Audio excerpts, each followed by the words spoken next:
What immediately sets off alarms to a couples therapist? When one person is entirely dependent on the other, especially at a relatively young age, I mean financially and emotionally. These are typically young women, sometimes young men as well, who don't work, don't have children, stay at home all day and have no friends or hobbies outside of hanging out with their spouse. It's very unhealthy and a huge red flag. It always ends in a painful and messy breakup. Generally, we try to get them to find a friend, join a community, get a job, or volunteer, something to provide them with self-worth and personal fulfillment outside of their spouse.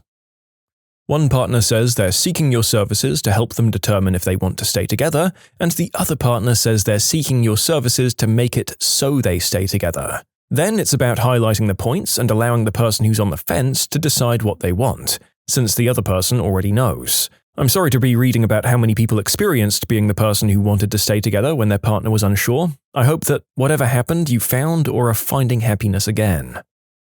I saw a couple that was doing retaliatory cheating and telling each other about it. When they got through their anger, they decided to call a truce and make peace. With their level of emotional maturity, I doubt it lasted. I don't know if I helped them or prolonged their suffering. It was a decision to come to counseling, so I think it was the help they wanted. Other clients realize what they really want is divorce counseling. What's the best way to behave civilly and minimize damage to the kids while we go our separate ways? People who approach therapy with the idea that they must convince the therapist that they're right and their partner is wrong. Almost like they're complaining to a parent or boss to have them sort out their problems. Yes, my patient wanted me to pick a side and complained about the partner every single time. When I pointed that out, the person just said, "Oh, you don't understand." Yes, this was a majority of the therapy sessions I had with my ex, trying to point out all the things I did wrong so the therapist could tell us how to fix it. My therapist, straight face, told me that there are worse options than divorce. I got divorced and it was the best thing that happened to me. That's what my therapist said to me shortly after we got kicked out of couples counseling because my partner was so unmanageable. It genuinely was the best decision for me. My partner is still angry that I left, but I've never felt better about myself. I guess this is about as close as a therapist can come to recommending you divorce your partner without actually saying you should divorce your partner. It's a bit of a minefield, I suppose, and that you're being paid to help them, but if one partner won't listen to that help or be constructive, I guess your options are limited.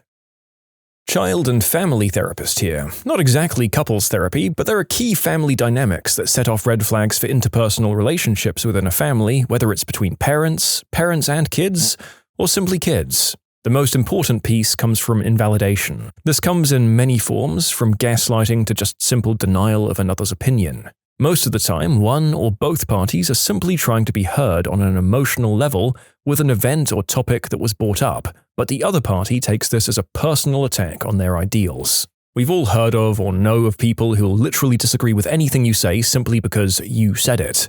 That's the sort of invalidation I'm referring to. The cliché moral of the story? Attack the problem, not each other. People rarely have the exact same stance in a conflict, but usually, in a healthy relationship, they have very similar core values. While two parents might disagree on how to parent a child, like authoritarian versus authoritative, for example, the core value of caring about their children and wanting them to succeed is often the same.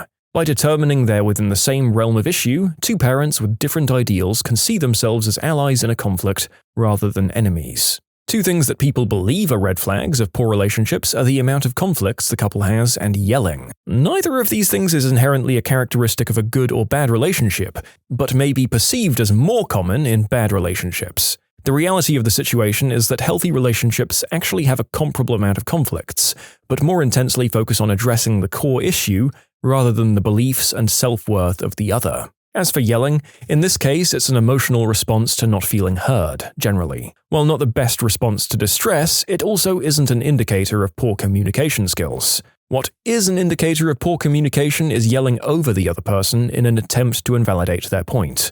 As a semi-related example, I had two people who were seemingly incredibly upset at each other. Parent A felt that Parent B was out of the house too frequently and didn't want to be a part of their children's life. Parent B felt that Parent A didn't understand how busy their work schedule was. The fight revolved around Parent B seemingly not caring about the kids, until Parent B finally explained they felt Parent A was better at parenting and felt like they were only escalating the children when they started to parent.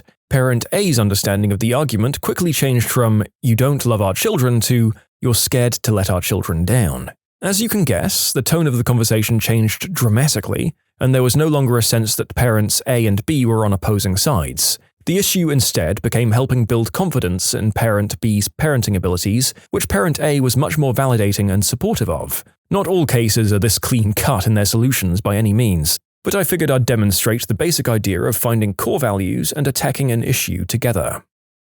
Contempt. When I experience true contempt from one of the parties in the relationship, I know it's usually over. Look towards a peaceful ending at that point if it's possible. Contempt, one of Dr. John Gottman's 4 horsemen predictors of divorce, along with criticism, stonewalling, and defensiveness. Yes, yet I place contempt above them all. One can usually work through the others just by reflecting the behaviors and patterns, yet contempt borders on hatred, dug-in hatred.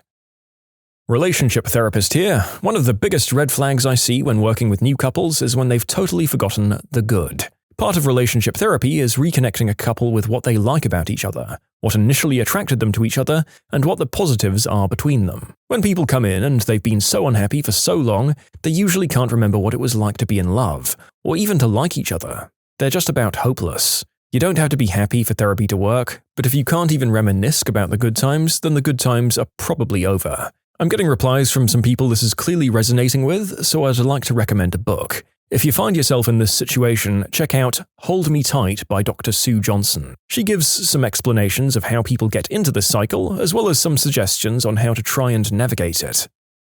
Couples in a tit-for-tat arrangement. For example, I cheated on you so you can have one night to cheat with whomever. Or I violated your trust and did substances so you can go out and do whatever for one night. This just erodes trust and compounds the hurt. An affair that won't end. I've never seen a relationship bounce back when a partner is still in contact with their girlfriend and boyfriend, and I don't mean their exes, I mean the person X is having the affair with, or where they've been lying about it. Control to an excessive amount. I most commonly see partners having to send pictures holding up a certain number of fingers or proving that it's a live picture. This is abuse. Overbearing parents and in-laws. I understand there's a ton of cultural nuance here, and I work with couples who've arranged marriages, as well as the South Asian community. However, when a spouse is more allied with their parents and calls them on speakerphones for fights, or often speaks ill of their partner to their parents, I usually see these couples stay very unhappily married for years. It's sad. If it's not this bad and a partner is willing to end an affair and genuinely work on it, I'll help support. I think couples therapy is sometimes helping couples have the courage to voice what they really want, and that might just be separation. I was in couples therapy. At the end of the first session, the therapist asked us to say one nice thing about each other. I went first and said something about him. The therapist asked him to say something, and he replied with, "My mother always told me that if you can't say something nice, say nothing. So I'll say nothing." I felt so sorry for the therapist. And yes, that's when I started planning my exit. I'm now in a very happy new relationship, and my revenge is to be living my best life. Very happy now. It's very easy to work out when one person knowingly prioritizes their own wants and needs over their partner's. Relationships like this are often doomed because the person simply doesn't care enough to make any meaningful change. This bit hits hard. I've been trying with my wife, but she is not interested. She asked to separate just before Christmas. I asked her to move out on my birthday earlier this week. It hurts to be in the same house with someone you love but who isn't able to feel the same. But it also hurts to be apart from them. Isn't that the truth? Long, drawn-out breakups, punctuated by those brief moments of hope where you have a good day and you think maybe it'll work out, really are just painful and can hurt for so long afterwards. I'll take them giving me a brief sucker punch to the gonads and sprinting for the exits with all of my expensive stuff any day. Well, someone else's response made me think of this one. When a partner raises an objection to meeting with me individually. During the first session, I shared that during assessment, I like to meet with them both together and once each individually. Occasionally, I'll have partners who suddenly become very critical or suspicious about this, asking why I do that. Is it ethical? And the classic, "I've never heard of a marriage counselor doing that before." It goes beyond curiosity or simply inquiring about a practice. There's an incredulous and almost panicked tone to it. And sure enough, every single time they turn out to be some variation of controlling, manipulative, and without any of your best interests at heart. Just to clarify for a few of the comments, I'm not talking about doing concurrent, ongoing individual and couple sessions. This is just a one-off individual assessment session. My first 3 sessions are usually 1. Couple sessions, 2. Partner A individual, and 3. Partner B individual. After that, we're typically only as a couple unless another one-off is needed for further assessment down the road. If needed, I refer out for ongoing concurrent individual, or I pause for more intensive individual. My mum is a therapist, and she sometimes tells me a little bit about her cases, nothing specific or identifying, of course. She once came home really upset about a case and told me a little bit. Basically, this guy sent his wife in because she was having trouble with the baby. He came with her and interrupted her at basically every turn, and basically told my mum his wife was bipolar. In another session, the patient admitted she almost felt angry with the baby and herself because she knew she'd be a terrible mother. Her husband had been saying it since she got pregnant. My mum told me it became almost instantly clear that the husband was manipulative and censorious, and probably trying to stop her from connecting with the child. As soon as my mum suggested she was angry with her husband and not her baby, all of their future sessions were cancelled. You can submit your own stories to be featured here on the channel. The story submission link is in the description below, and if you want to listen to some vibey music in the background, check out easymode, also linked below, and subscribe.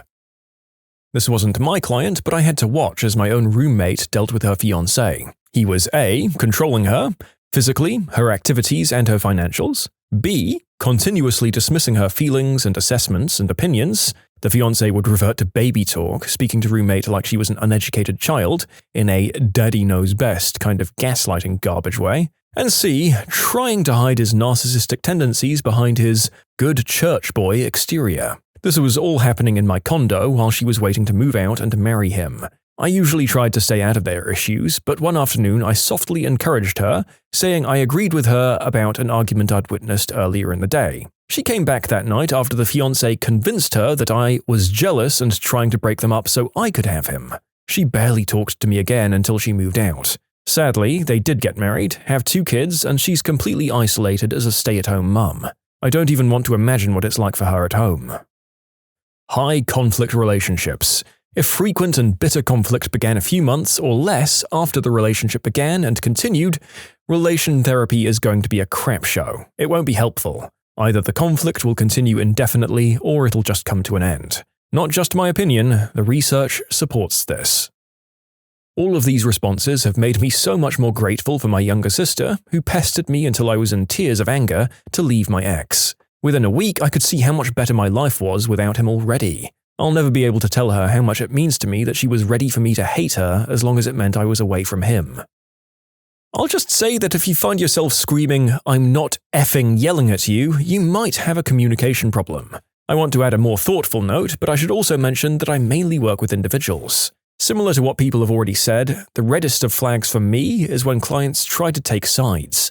I can understand why people may do that every now and then during more difficult discussions, but if it happens consistently, it's a huge problem. There are plenty of reasons why people may do this, but the reality is that therapy is meant to foster cooperation between partners. Feeling like you need the therapist on your side indicates you're approaching the relationship as a competition, not a cooperative interaction, and nothing good comes from that. Also, I once had a supervisor who did a great deal of couples work tell me that it has such a bad success rate because people rarely come before the relationship has crossed the point of no return. Unfortunately, that seems to be a very accurate description.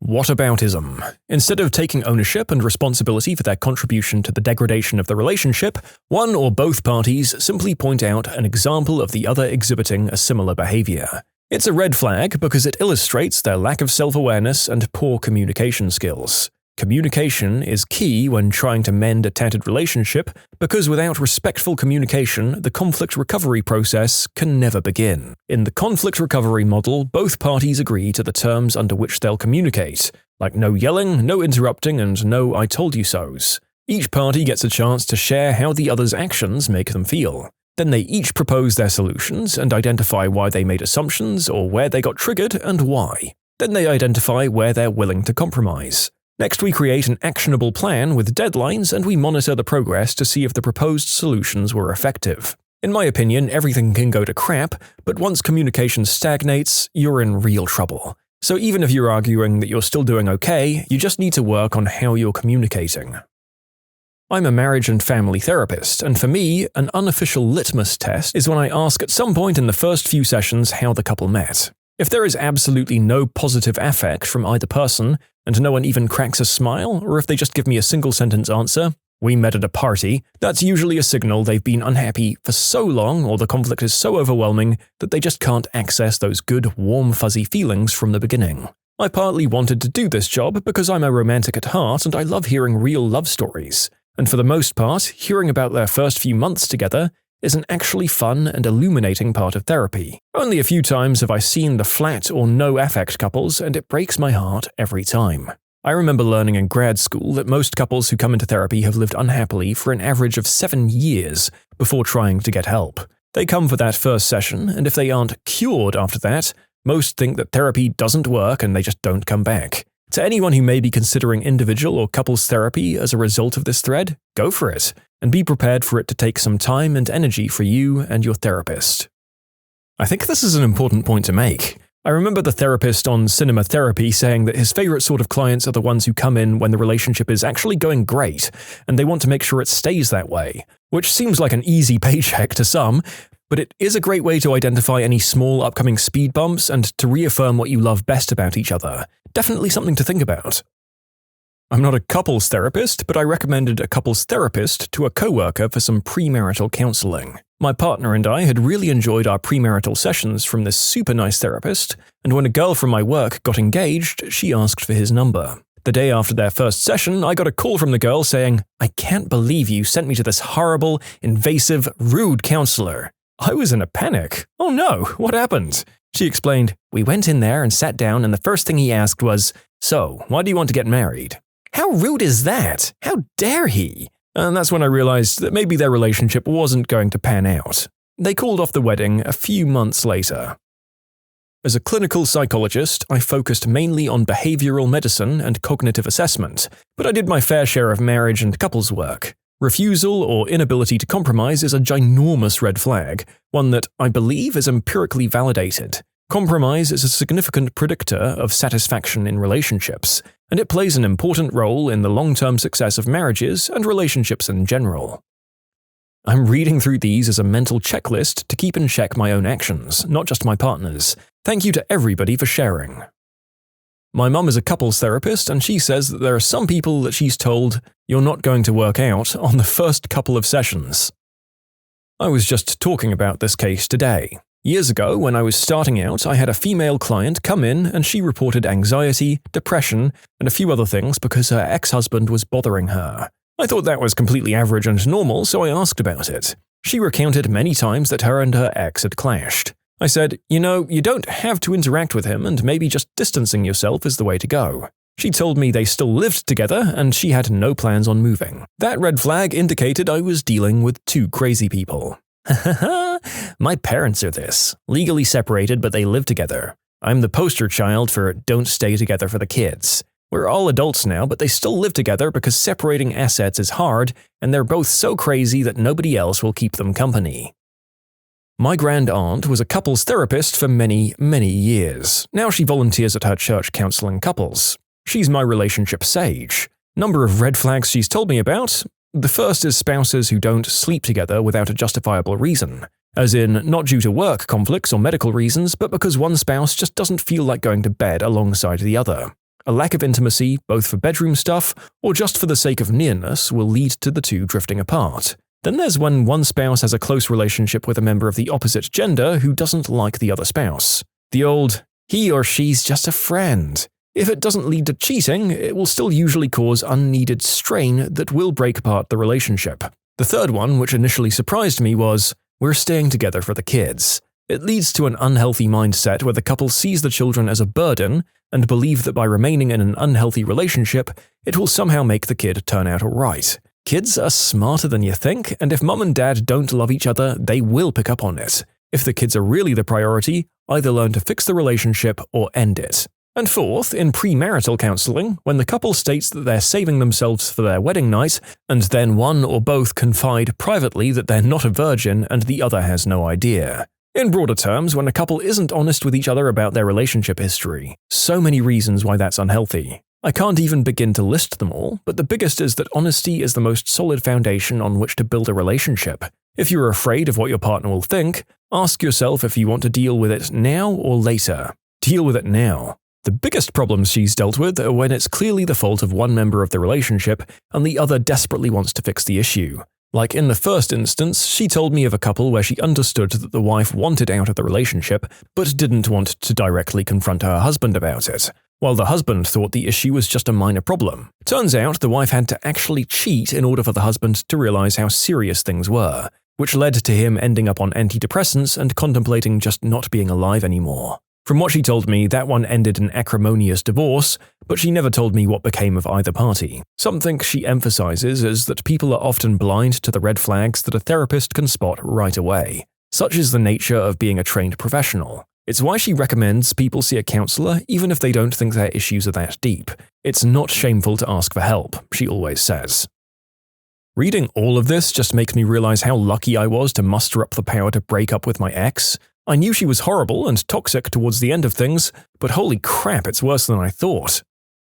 Once worked with a woman whose boyfriend had aggressively tried to pick up a coworker while he was at work, but she was convinced it was just a misunderstanding. So I knew that was a relationship that wouldn't last and that she struggled to pick up stable partners. I was right. IT people are the worst at couples counseling. They keep asking, "Have you tried turning it off and on again?" I've seen individuals, but did coursework in couples therapy. It's always a dooming sign when one of the patients doesn't want to be there and is unwilling to try. Those never end well. What's a great idea that just doesn't work because people are just too crappy? There should be a siren in all cars in case of emergencies. I'd use it responsibly, but other people would probably just overuse the siren the same way we do our horns. In 1967, the White Bicycle Plan was implemented in Amsterdam. It was a policy where thousands of unlocked white bicycles were placed around the city, free to use for anyone. People could just grab a bike they chanced upon, cycle to their destination and leave the bike there for someone else to use on the way back. Unfortunately, the plan failed as most bikes were either stolen and repainted in no time or just thrown in the river for fun. Actually, Paris does have a working shared bike program, but it is actively managed and you have to pay to use it. The bikes are accounted for electronically and you have to check them in and out. Honestly, this is not all that bad. Libraries have library cards for the same reason.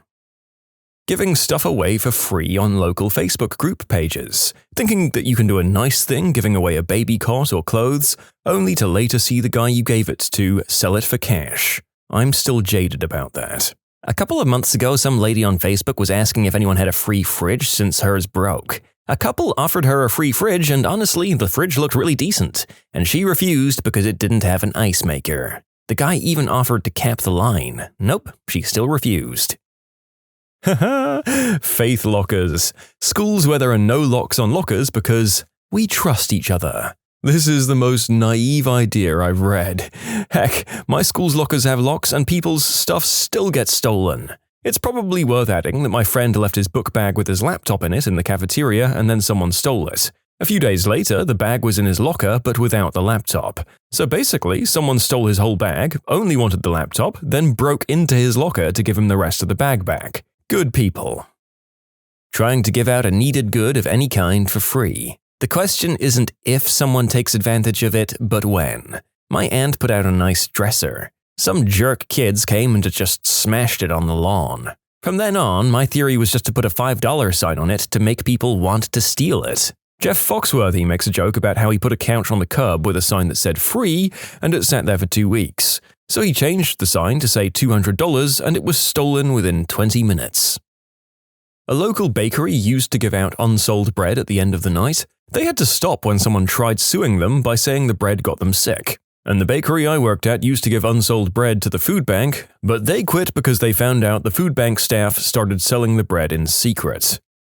I see that this entire story grouping is going to be reasons why we as the human race can't have nice things. Most of these are great ideas if everyone was honest and behaved decently, and half those that don't are that way because they've been hard done by someone else and have become desperate or learned the wrong lessons. So settle in for a ride, folks.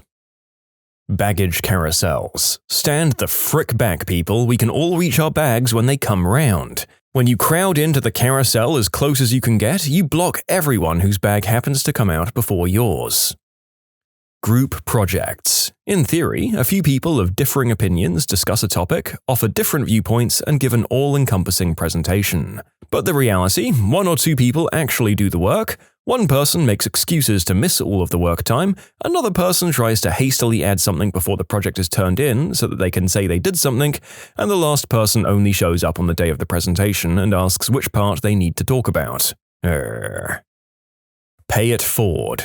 I get paid every 2 weeks, and when I do, I usually go out to eat twice that weekend and buy dinner for a random person or group without calling attention to myself or asking for anything in return. I've been doing this for years, only asking that the waitress tell them to pay it forward. Shortly before Christmas, I bought an older couple their dinner but had to use the restroom before I left. As I was walking out, the gentleman I'd purchased for tapped me on the shoulder, looked me in the eye saying, "Now look here, Sonny, I just got my meal purchased for me. This is something your generation could do to show some respect." I just replied, "That's awesome, I'll keep that in mind," and walked out to my car. Again, this weekend, I witnessed a couple with 3 small children lose their collective minds because "we're not no fricking charity case. Get the manager right now." The poor guy got reamed for about 5 minutes before they left. I apologized profusely, but in the end I was asked to not return to the restaurant. Other than those examples, I'm sure that it's well received, or at least I hope so. I'm sorry if you work in the restaurant business and had someone freak out on you because they got a free meal.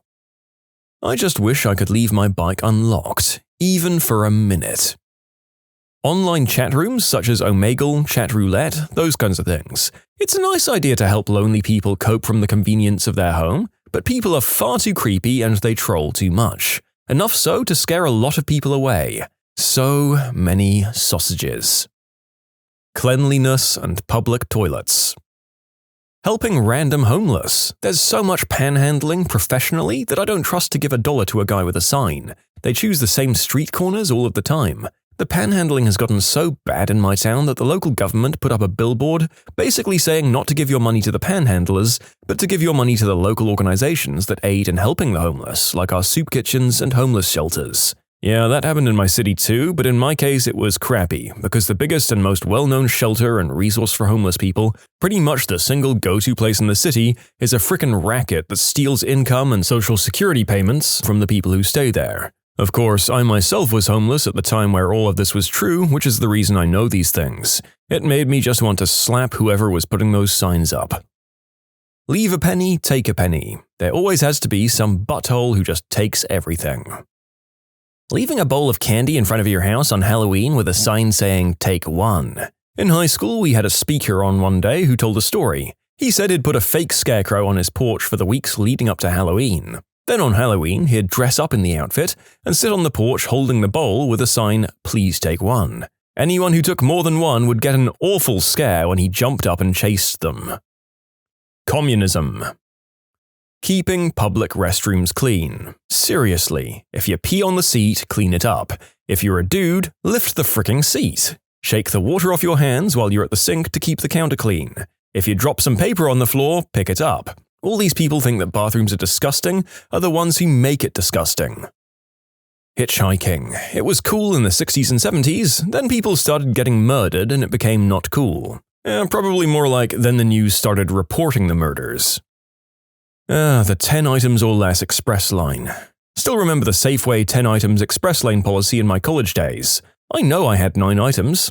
This lady told me to get off the express lane. I insisted she ring me up and counted each and every item out loud, and sure enough, ended a 9. Which? Keep right except to pass. In Germany, it's law and people still have problems to do it. Wikipedia's "Please donate $1, and if everyone in X country did, we'd end our campaign in an hour." You know what's weird? If I saw someone out in the street with a bucket raising money for Wikipedia like a charity fundraiser does, I'd happily chuck in £1. But going through the hassle of having to make an online payment for just $1 seems like way too much hassle for me. So I never bother. And I should because I use Wikipedia daily. I guess I'm just a crappy person. Academia as it's currently constructed. I'm all for life as an academic, but the current system rewards the wrong behavior. The current system rewards EDDs who've never taught in a class. Literally, I've seen it. with administrative positions with exorbitant salaries that often have very little to do except bullcrap PR. Over the last 30 years, administrator positions and salaries have ballooned. Regular faculty still get to struggle while fighting to defend students from unscrupulous money grabs from the aforementioned largely useless administrators, and state legislatures exacerbate it all. My source? 10 years of working in higher education. The zipper method when merging two lanes in traffic. User-driven content websites where people can post anything and then upvote or downvote submissions based on originality, humor, or intelligence. Most often, this model just descends into various images of a cartoon frog, and by God, I wouldn't have it any other way. Hey, those websites are where we get the content for these videos. How dare you— Oh, I get it, you were being ironic. Carry on, good sir or madam. Turning your hobby into your work or profession. Science. Seriously, when I have to question who's funding your research every time I read a paper, we've utterly failed. This is why some journals require conflict of interest statements. I've been seeing them a lot in journals that report research on the effects of pharmaceutical substances. It always makes me feel better when the statement says, "The authors report no conflict of interest," but then I'll read some great article and see that the author has ties to a big pharmaceutical company. Tisk, tisk. Pretty much anything that involves trust and/or cooperation. So read basically anything. World peace. The customer is always right. As someone who's worked in retail for 20 years, this is probably the least true and most overused statement ever. People are freaking idiots. Look, the original meaning of that saying was to sell what people want, and if nobody's buying it, then the customer is right in that they don't want it. Now the phrase is used by jerks to get their way. Teamwork in Overwatch. I'm a Canadian-based Diamond support main. The team with the best player but no teamwork will always lose to a team that's mediocre but works together. Protect your healers, assuming they can position themselves properly. Change if it's required to win a game. Having hit scan for that Pharah makes a difference. Don't stand at choke points waiting for a pick. Push in together at X time, win or lose. Rinse and repeat. Meta isn't always required. That Widow and Hanzo you're asking to play Soldier might play worse on your meta pick. I've won games against meta with 5 attack heroes and a healer, and other more strange combinations. If you've lost a game or two or find yourself tilting, just take a break. You'll play much better when you're refreshed. If you find yourself blaming your team all the time, maybe your teammates aren't the problem. Combo your ultimates, and for the love of God, invest $20 in a microphone. Getting any job in retail because people suck. Or any customer service job. People think that spending money, no matter the amount, directly or indirectly, entitles them to be treated better and also to treat others worse. You can submit your own stories to be featured here on the channel. The story submission link is in the description below. And if you want to listen to some vibey music in the background, check out easymode, also linked below, and subscribe. The USA switching to the metric system. That's because people resist change, not because they're crappy. It actually has nothing to do with people's ignorance of metric. That's stupid. It has everything to do with economy. Things are built and sold on the imperial system. Your house is built on the imperial system, the system switches, and suddenly things like fixing plumbing become a nightmare. An expensive nightmare. The country can only do it when industries do it. It won't happen the other way around. Oh, yellow traffic lights. The intention is, please slow down and ready to stop. And in my country, we go, look left and right, if there's no police, go max speed before it turns red. Charities. Screw you executive directors who spend 90% of donations on your salaries and operating expenses and only use 10% for the people the charity is supposed to benefit. That's right, I'm talking to you, American Red Cross, Susan G. Komen Foundation, Wounded Warrior Project, and the list goes on and on ad nauseum. Trying to climb out of the crab bucket. Creating an anonymous Reddit account for all those stories you don't want to share because people might know or find out your username. Basically, even though you're anonymous in theory, a shared anonymous account between all Reddit users. It started once, and within 12 hours or so, someone changed the password and didn't share it. Eating out buttholes. This is the most correct and the least correct answer. Governments. Health insurance, apparently. Health insurance fails because it's a dumb system. The buttholes are just there to make the experience worse. Insurance works for things that are unlikely to happen or are preventable. People getting sick or injured is unavoidable. The two models are incompatible. Peaceful protest. Heck, peaceful anything. You try to take the high ground and people will just take advantage. Just the way the world is, nothing you could do about it. Such a cop-out to say that. No, the world is like that because crappy people never make any effort for personal growth. Turn signals. Why people think you don't need to let other people on the road know when you're moving your 2-ton piece of metal is beyond me. For IT people, Scrum. It's like communism. A great idea in theory, never done well in practice. In my experience, it's middle management that can never provide the structure, funding, and autonomy that it requires. Most teams, SMs, and POs seem to get it and work with it. When middle managers want to defy the triangle of quality, time, and cost, you only get 2, or they think agile is a new buzzword and they can continue with their normal management activities regardless, then it never works. Long-term casual whoopee, also known as friends with benefits. It can work, it just doesn't work for everyone. It requires staying emotionally detached, and most people struggle with that. Drive on the right, pass on the left. Most people just do whatever they damn well please, so this gets all messed up. Self-scan checkouts. People just steal. The idea is great, you can check out faster, less staff, and you can see exactly what something costs. But people are crappy and they just steal. I mean, they stole before that. Apparently, affordable healthcare in the world's largest GDP nation.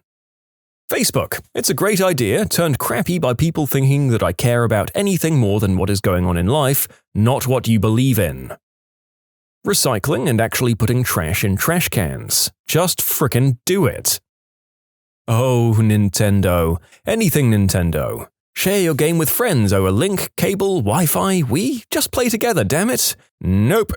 So, we're bringing out a console that also converts to a handheld. Wow, excellent idea, Nintendo. But it's got hardware from 5 years ago. Okay, well that's not great, but I can live with it if the price is alright. It's gonna cost you the same as a PlayStation 4 or Xbox One. What? Okay, my god. Well, at least me and my friends can play Splatoon online together. Yeah, you've gotta pay for online now. We've been pretty clueless with online for years, but now we reckon we can wing it. Frick's sake, Nintendo. The extra controllers are gonna cost a bomb as well. Frick! Everybody accelerating their cars at the same time when a traffic light switches from red to green. Democracy. In June of 2016, British people voted en masse to leave the EU with no plan, often on misguided beliefs, and in spite of thousands of warnings from politicians and economists. In November 2016, America voted for Trump in spite of his dubious morals, complete lack of political experience, and repeatedly being found to have lied during his campaign. Well, this comment certainly aged like fine wine, no matter which side of the political spectrum you find yourself on. Either because you're bathing in the, quote, victory of the developments in both these things, or because you wanted more evidence to sadly point to as evidence of how we never learn anything. Blinkers on a car. Zipper merging. Picking up your dog's number 2 when taking it for a walk. Life. Switching over to renewable energy. We know it's the right thing to do for the Earth, but a select few powerful companies are doing everything they can to stop that from happening. It's not even the right thing to do for the Earth, it's the right thing to do for us. If we continue the way we're going, we'll make our environment uninhabitable for humans. The Earth doesn't give a crap because it's a big dumb rock floating in space. Elections. When you have a 55% turnout, it's a joke when the implications of who you're voting for will affect your future. Well, some states make it hard to register. I had to go through hell. First time I tried to register through the proper channels, they sent me my forms about 3 months later. It was too late for early voting. The paper was dated 3 months before the envelope was stamped, so they had the letter ready and everything, but took forever to actually mail it. You know, any good idea that relies on people not being crappy is in fact a crappy idea. Communism. See also capitalism. Little free libraries. Some communities have issues with them being damaged or all the books disappearing, probably to end up on Amazon. Dating. Taxes. I doubt anyone will ever read this besides me, but taxes are a great idea. Everyone chips in and we get things that we all benefit from. Problem is, we're taxed unfairly and funds are totally mismanaged. Grocery stores and restaurants, big and small alike, all donating extra food to those in need. With the liability, if the person chooses to sue you for getting sick, it's just not worth the risk to some of those businesses. Trash cans in public places. I work at a beach and I see this daily. People come and spend the day at the beach with their family and they bring all sorts of food and drinks in order to enjoy their day at a good beach. But when these buttholes leave, they manage to ignore the fact that they're leaving behind all of their trash. And this trash ranges from plastic bags all the way to dirty diapers. It's especially aggravating because we have trash cans literally, and I'm using that word as it's meant to be used, literally lined all the way down the beach with no more than 20 yards between each one. People just suck. Making friends. Nobody tries to make casual conversation anymore because everyone's on edge and feels like they're going to be robbed, attacked, or kidnapped. An older man said hello to my daughter in the grocery store yesterday, and while I was friendly to him, I couldn't help but think, what if he's some kind of prevert? Just take what you need and give the rest to others. The world would be an amazing place if that worked, incomprehensibly amazing. Unloading airplanes column by column instead of row by row. But groups of passengers who want to leave together tend to sit in rows. I'm not sure if columns is ideal, even if more efficient. Also, children. You'd be separating young children from their parents if you did that. I don't know all the details, but my grandma somehow had a backpack that she had no use for. Probably got it as a gift or something. She set it out by the exit doors of her apartment building, with a note taped to it saying, "If you need this bag, take it. Smiley face." Later that day, the backpack was found with a note saying, "Bomb." The whole apartment building had to be evacuated and the SWAT team came in. It was on the news.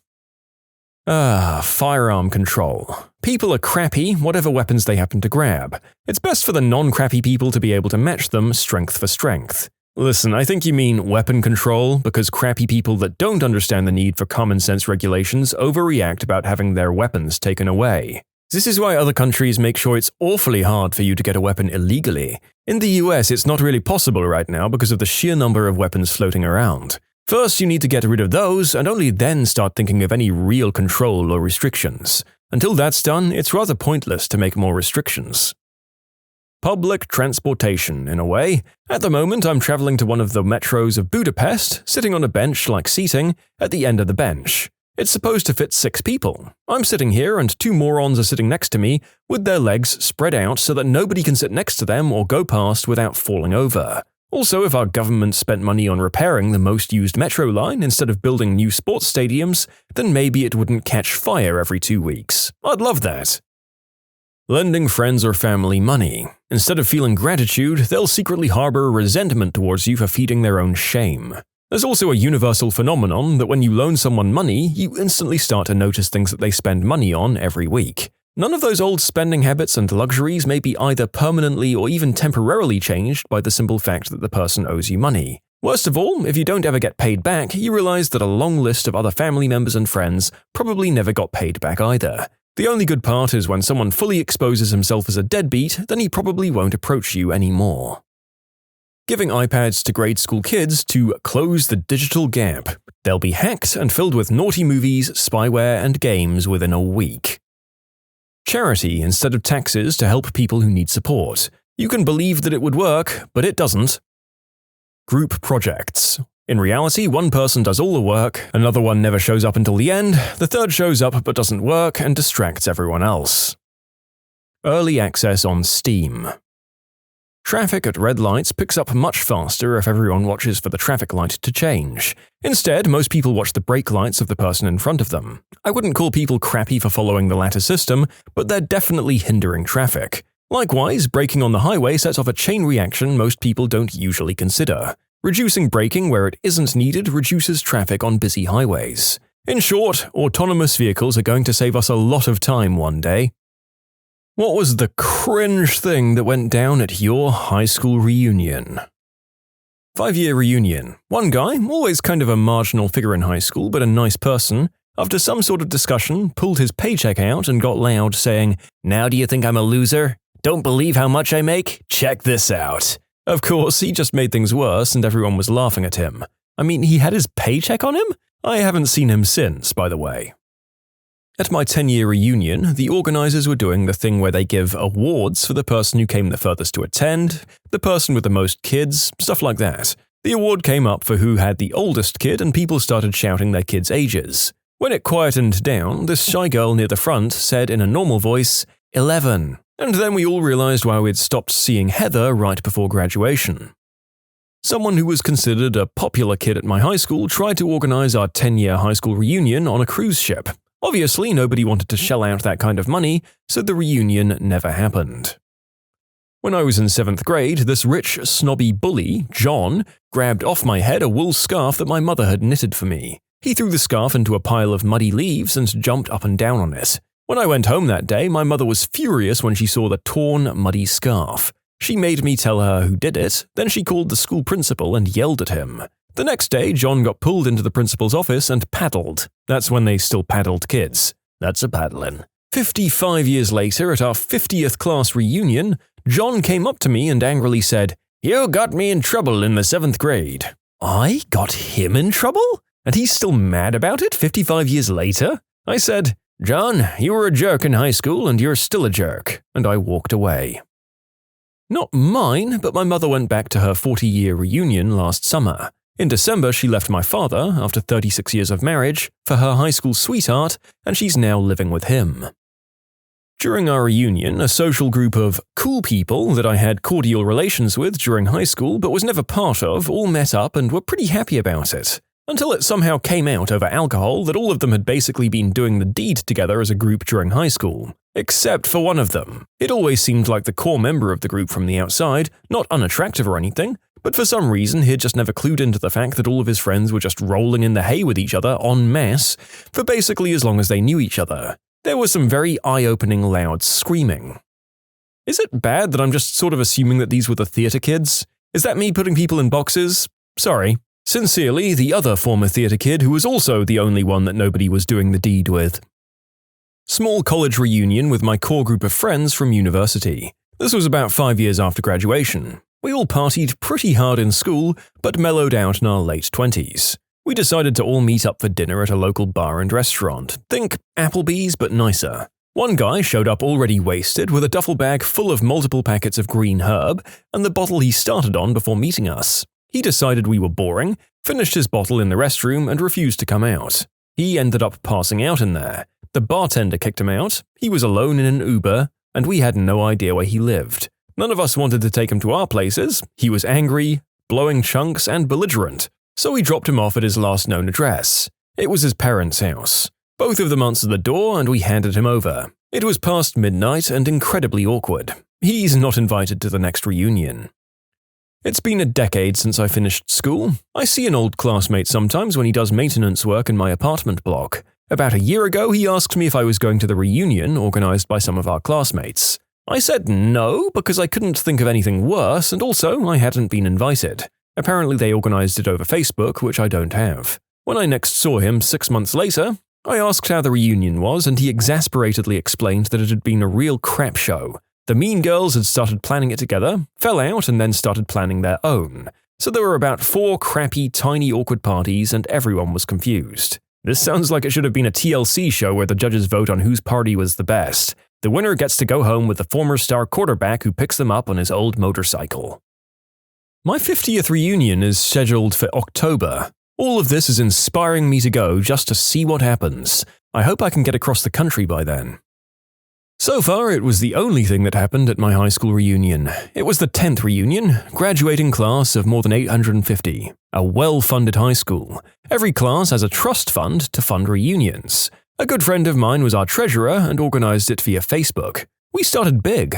A ballroom, setting for 1,000. Figured spouses and stuff. A year out, lots of interest. Definitely not 1,000 people, and we were starting to scale back a bit. 6 months out, there was even less interest. Lots of people reconnected via Facebook and lost the drive to actually care. Scaled back more. 3 months out, there were deadlines for attendance. The school's alumni association would dispense the funds based on class size and allotment for the milestone. We hadn't put a deposit down because the target kept moving on the attendance. 2 months out, my friend finalizes and does a formal cutoff. She'd kept taking anyone for a month afterwards due to a lack of initial interest. And on the day of, it's at a local bar. Not a small bar either. Good food. Rented the entire place for a Friday night at that. 25 alumni showed up out of 150 RSVPs, with spouses or whatever, it was around 40 people. That was the worst part, was knowing so few people actually gave a crap.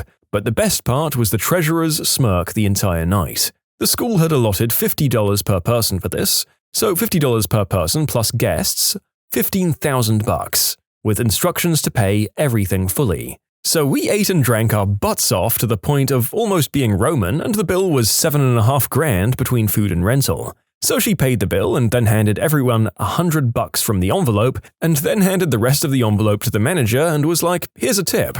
So roughly $3,000 for the waitstaff and crew. Pretty memorable and honestly not that big of a bummer, but holy crap, people just don't care.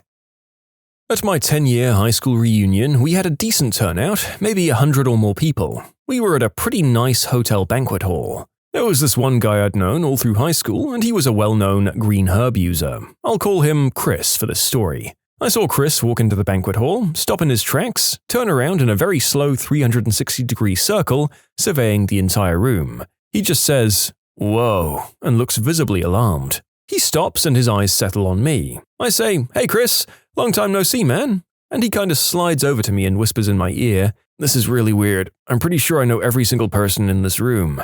And that's when I realize he's wearing the same clothes as all of the banquet hall workers. Oh my god, Chris is working as a server at his own high school reunion, and he has no clue what's happening. I walked him out of the front lobby and explained it's our 10-year high school reunion, and he's mortified, beyond embarrassed. He was never contacted and didn't even realize it had been 10 years since we graduated. He just knew he was working another catering gig in a never-ending series of catering gigs. I made him take me to his manager, I explained what was happening, and tell the manager there's no way this guy is working his own high school reunion. Awesomely, the manager agrees. We find a different suit jacket and tie for him, and I take Chris back to the party. He ended up having a good night. Aw, that's a lovely bit of relief from all the cringe and revenge so far. Well done for showing Chris a great night instead of a potentially awkward situation. And now here's another story about another attendee being the server, but with one heck of a twist.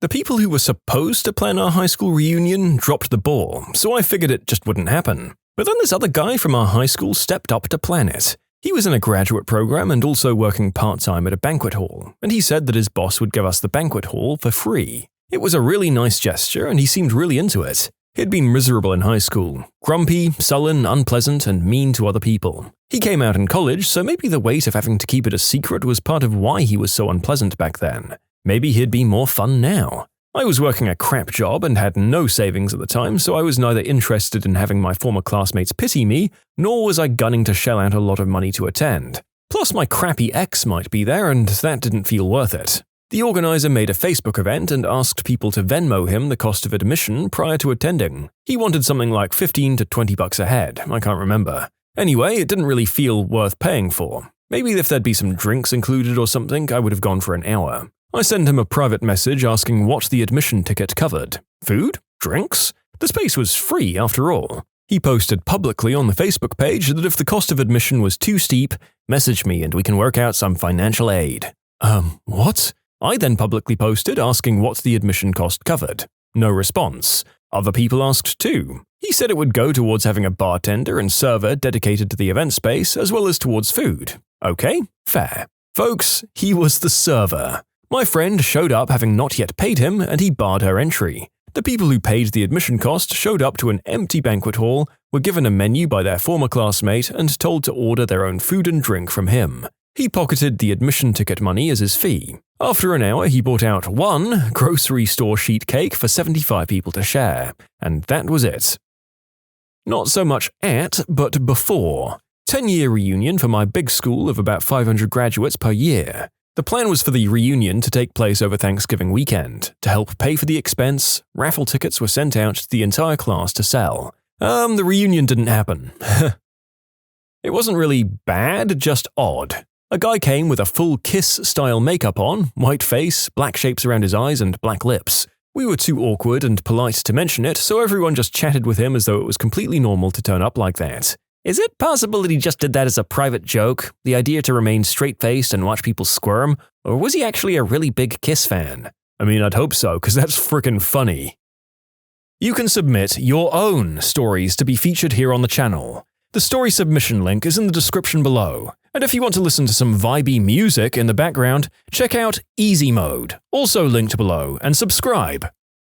One guy had made not one, but two fortunes and had a net worth of well over $100 million by our 20th reunion. High-speed modem patents in the late 1980s, early investor in broadband, right place at the right time. He had already retired. On our classmate update bulletin, he listed his occupation as unemployed and unemployable as a bit of a gag. Some of the well-meaning but clueless types sought him out to offer encouragement and tips on how to find work. I mean, if that's the worst thing, then your reunion was quite alright and somewhat funny. It didn't happen to me, but I had this friend who got someone pregante back in the day, and she kept the kid. They've both been great about it. He helps financially, but that was the extent of his contribution. She's married, soon out of high school, and met a great guy who's been the de facto dad.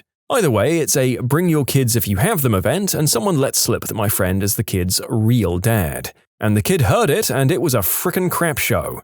Everyone was trying to figure out who said it, and how could someone spill that secret. In the end, my friend pretended he was shocked and laughed it off as a joke, which honestly, in front of the kid, was probably a good move. I mean, at first I thought, crap, what a jerk about the person who told, but then I realized that I could totally see myself absent-mindedly saying something about it to someone else. If the kid heard it by accident, the person who told must have felt terrible. Huh.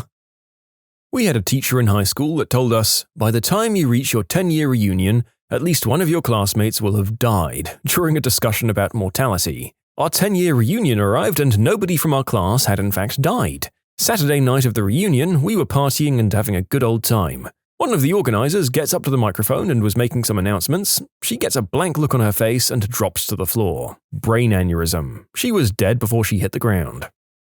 At my 20-year reunion, 2 decades after high school, 2 guys got arrested for fist-fighting on the sidewalk outside the bar we went to on the Friday night. Why were they fighting? One of the guys slept with the other guy's girlfriend in high school and drunkenly brought up the 20-years-old fling. Neither of them married her or even dated her after high school. Those idiots got charges 20 years later for her, though.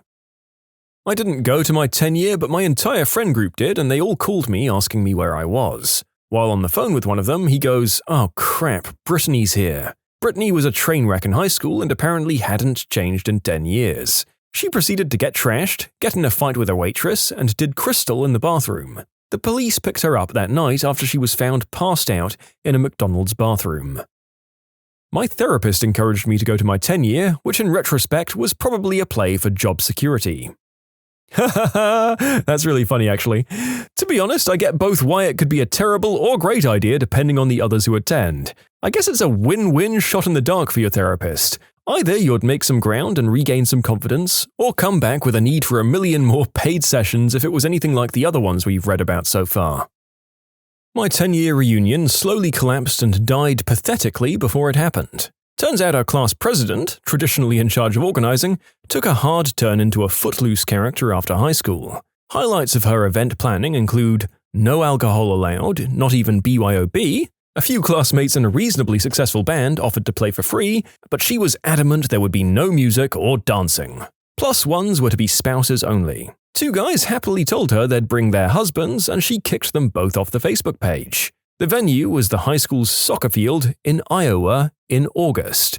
We were welcome to bring our own chairs. A few people offered to bring beanbags and vodka and similar games. She said no because it would make the reunion too much like tailgating. Suggested entertainment was a guided tour of the school, which had undergone zero change since we graduated. Catering was from Hy-Vee, which is a grocery store. Their food is actually okay, but tickets were $60. It was ultimately cancelled because out of our class of 300, less than 10 people bought tickets. This was in eastern Iowa, Cedar Rapids or Iowa City region, which makes her sudden footloose morals all the weirder. It's got a pretty liberal vibe. I cast no judgment on the Hy-Vee catering, put down your pitchforks, their food is good, it's just not $60 worth of good. I sadly couldn't come up with the name of the band, short of messaging the guys I haven't talked to in 20 years. It looks like they haven't been active in quite a while. A bunch of people who lived locally did indeed pick a bar and a Saturday night to meet up, and had much amoral debauchery. Rumor has it that there was even karaoke.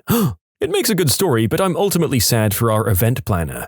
I got the impression that she really needed everyone to see that she was the most good person who was doing everything right, and that she hadn't been in control of something for a long, long time. I hope she's doing better now. My class never got to the reunion part. Our class president was MIA. When they tried to plan our 5-year reunion on Facebook, it devolved into people fighting over the venue and whether or not kids were allowed. Half the people wanted to get trashed and get away from their kids if they had any, the other half wanted a dry reunion in a local park with kids allowed. Our class had a fund for a senior trip and prom and stuff. I don't remember where the money came from. I just know that it ran out because we spent it on stupid crap in senior year. So people argued over whether it would be catered or a potluck, and how much they'd collect from everyone if it was the former. I wouldn't have gone even if they'd managed to figure something out.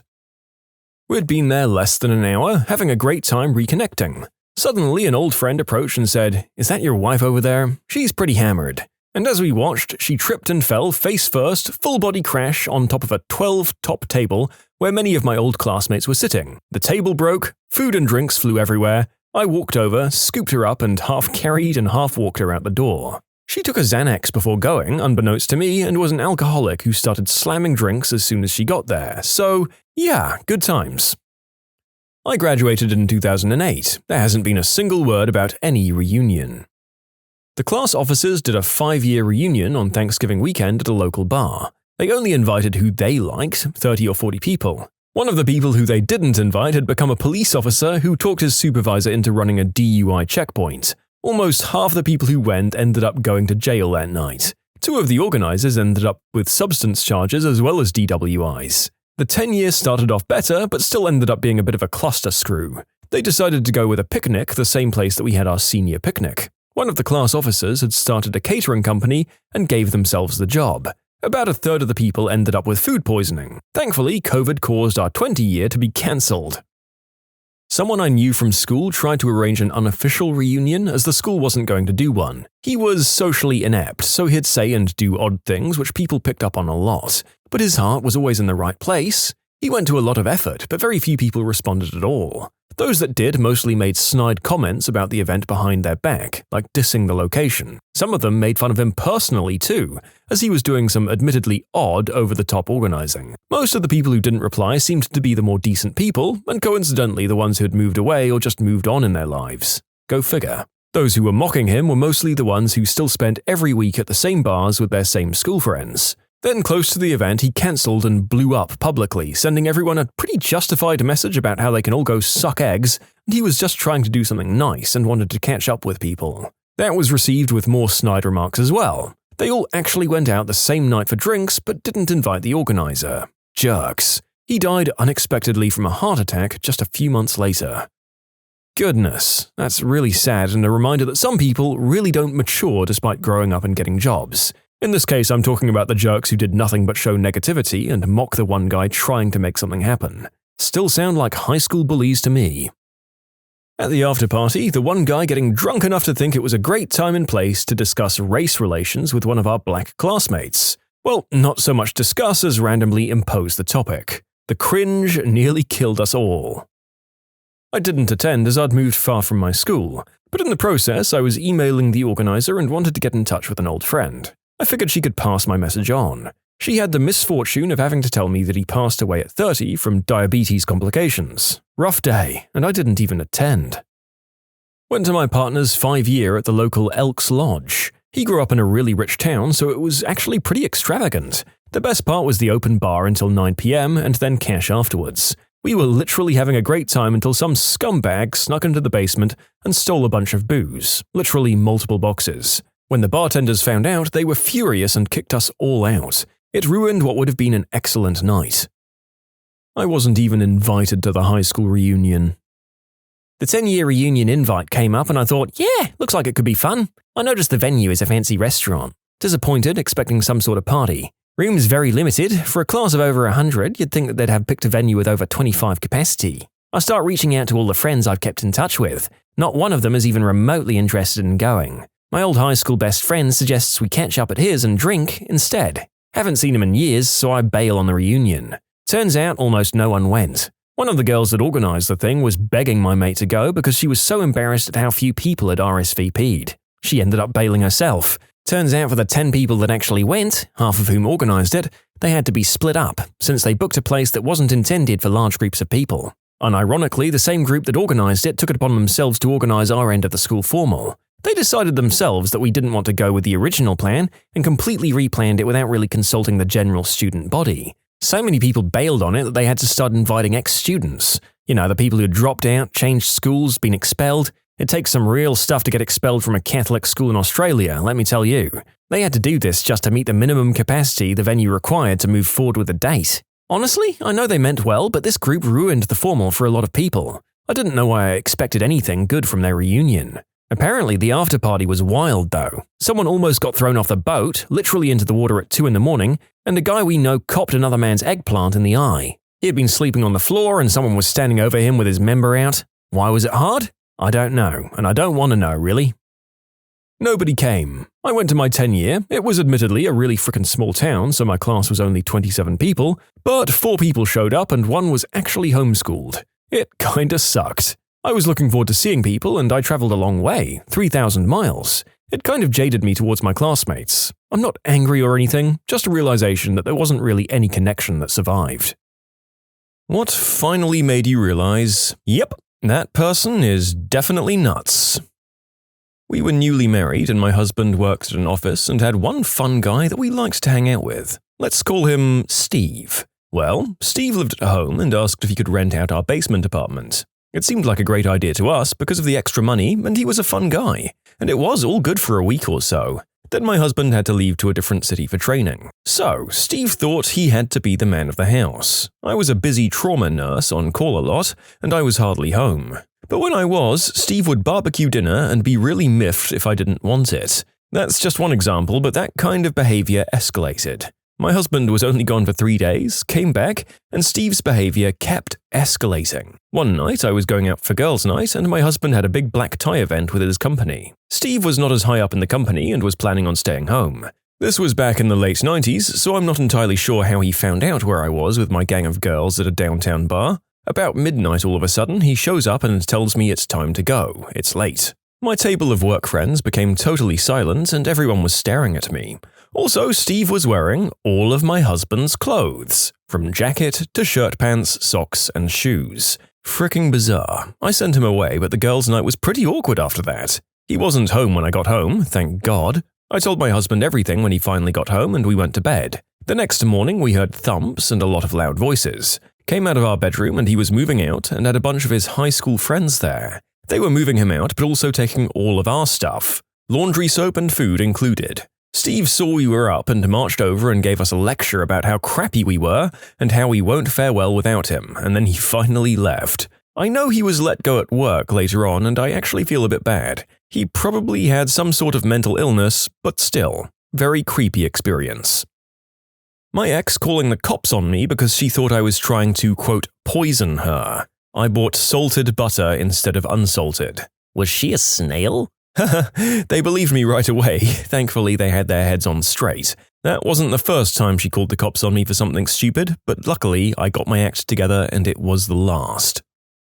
I was a personal assistant for a woman who was extremely, shall we say, lawyer-happy, meaning she always was looking for ways to sue people. I accompanied her while she picked up her child from daycare one day. She parked in a no-parking zone that most parents use as a car line to pick up their older kids.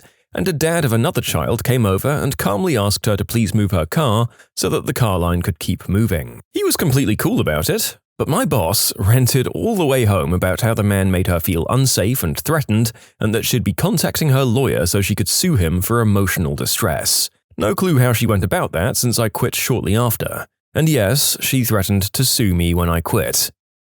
Ha ha ha, there's that last line we were waiting for. It's surreal when you start to see the patterns of how these people react to any negative outcome in their lives. I knew a poor soul whose unfortunate choices and disastrous personal skills led to him becoming quite isolated like this, and whether he was losing friend groups, memberships in social clubs that he'd failed to pay the fees for, or jobs, he had one standard recourse: claim discrimination. It was never specified what was being discriminated against. It was never surprising and always easily disproved. It was actually pretty sad, to be honest.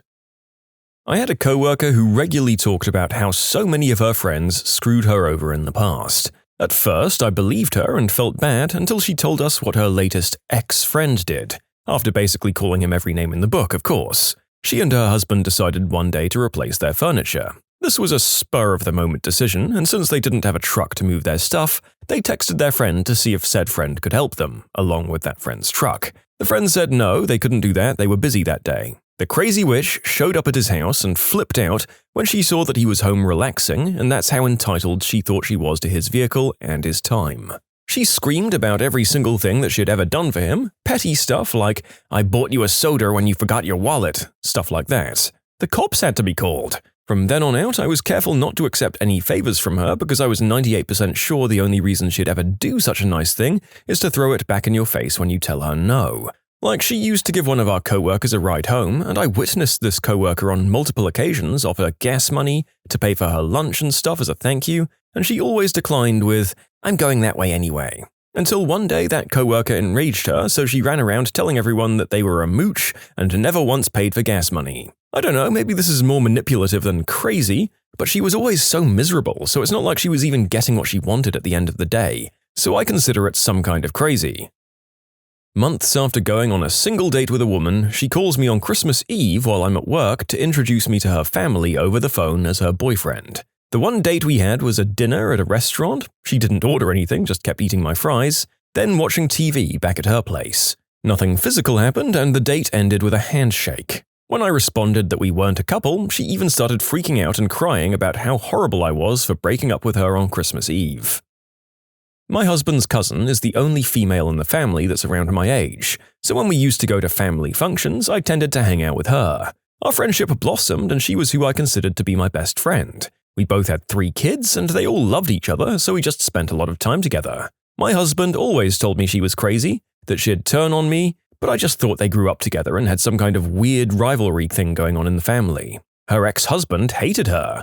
Court cases for custody were happening all the time. It was nasty. They weren't allowed to be in the same room together per court order even.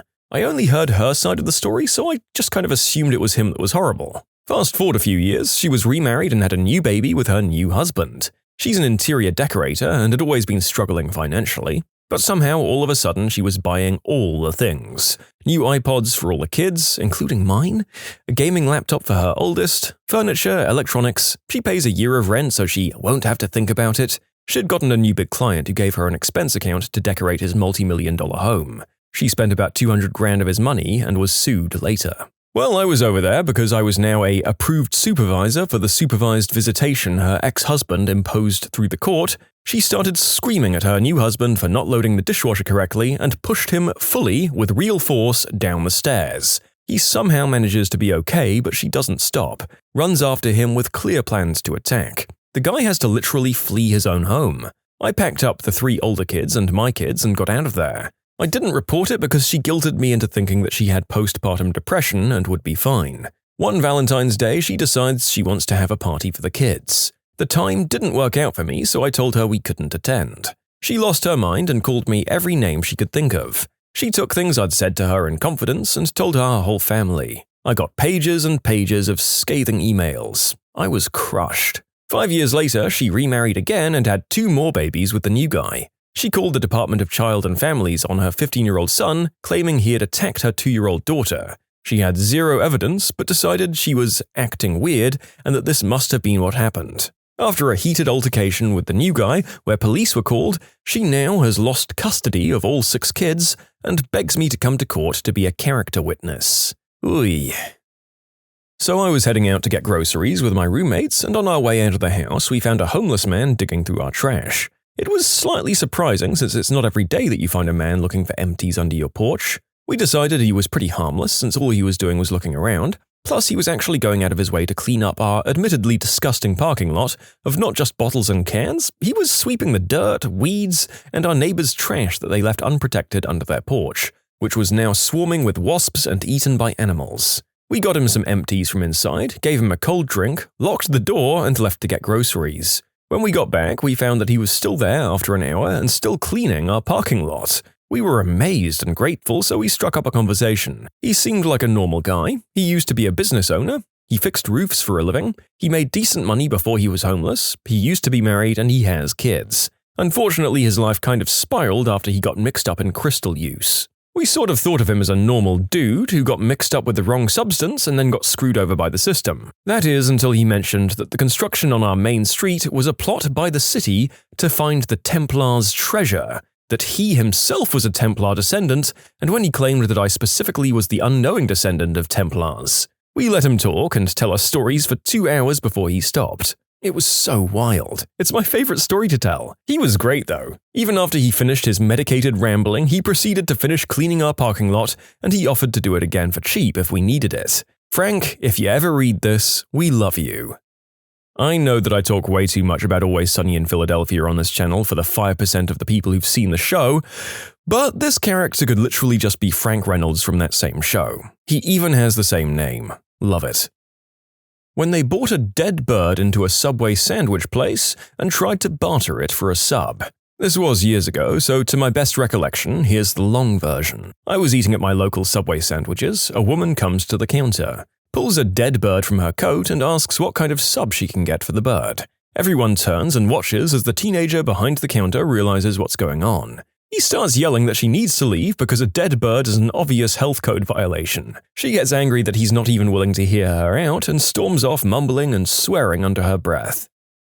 There was some girl I met during my teenage years. We chatted for like 30 seconds and exchanged phone numbers. Never met after that, only texted.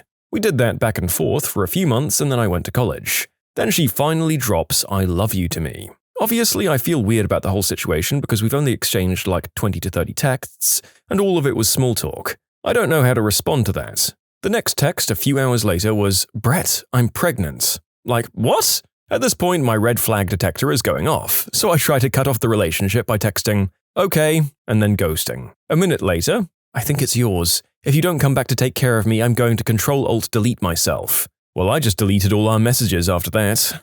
I still wonder to this day if she was legitimately crazy or if she just got me confused with someone she actually slept with. You can submit your own stories to be featured here on the channel. The story submission link is in the description below. And if you want to listen to some vibey music in the background, check out easymode, also linked below, and subscribe.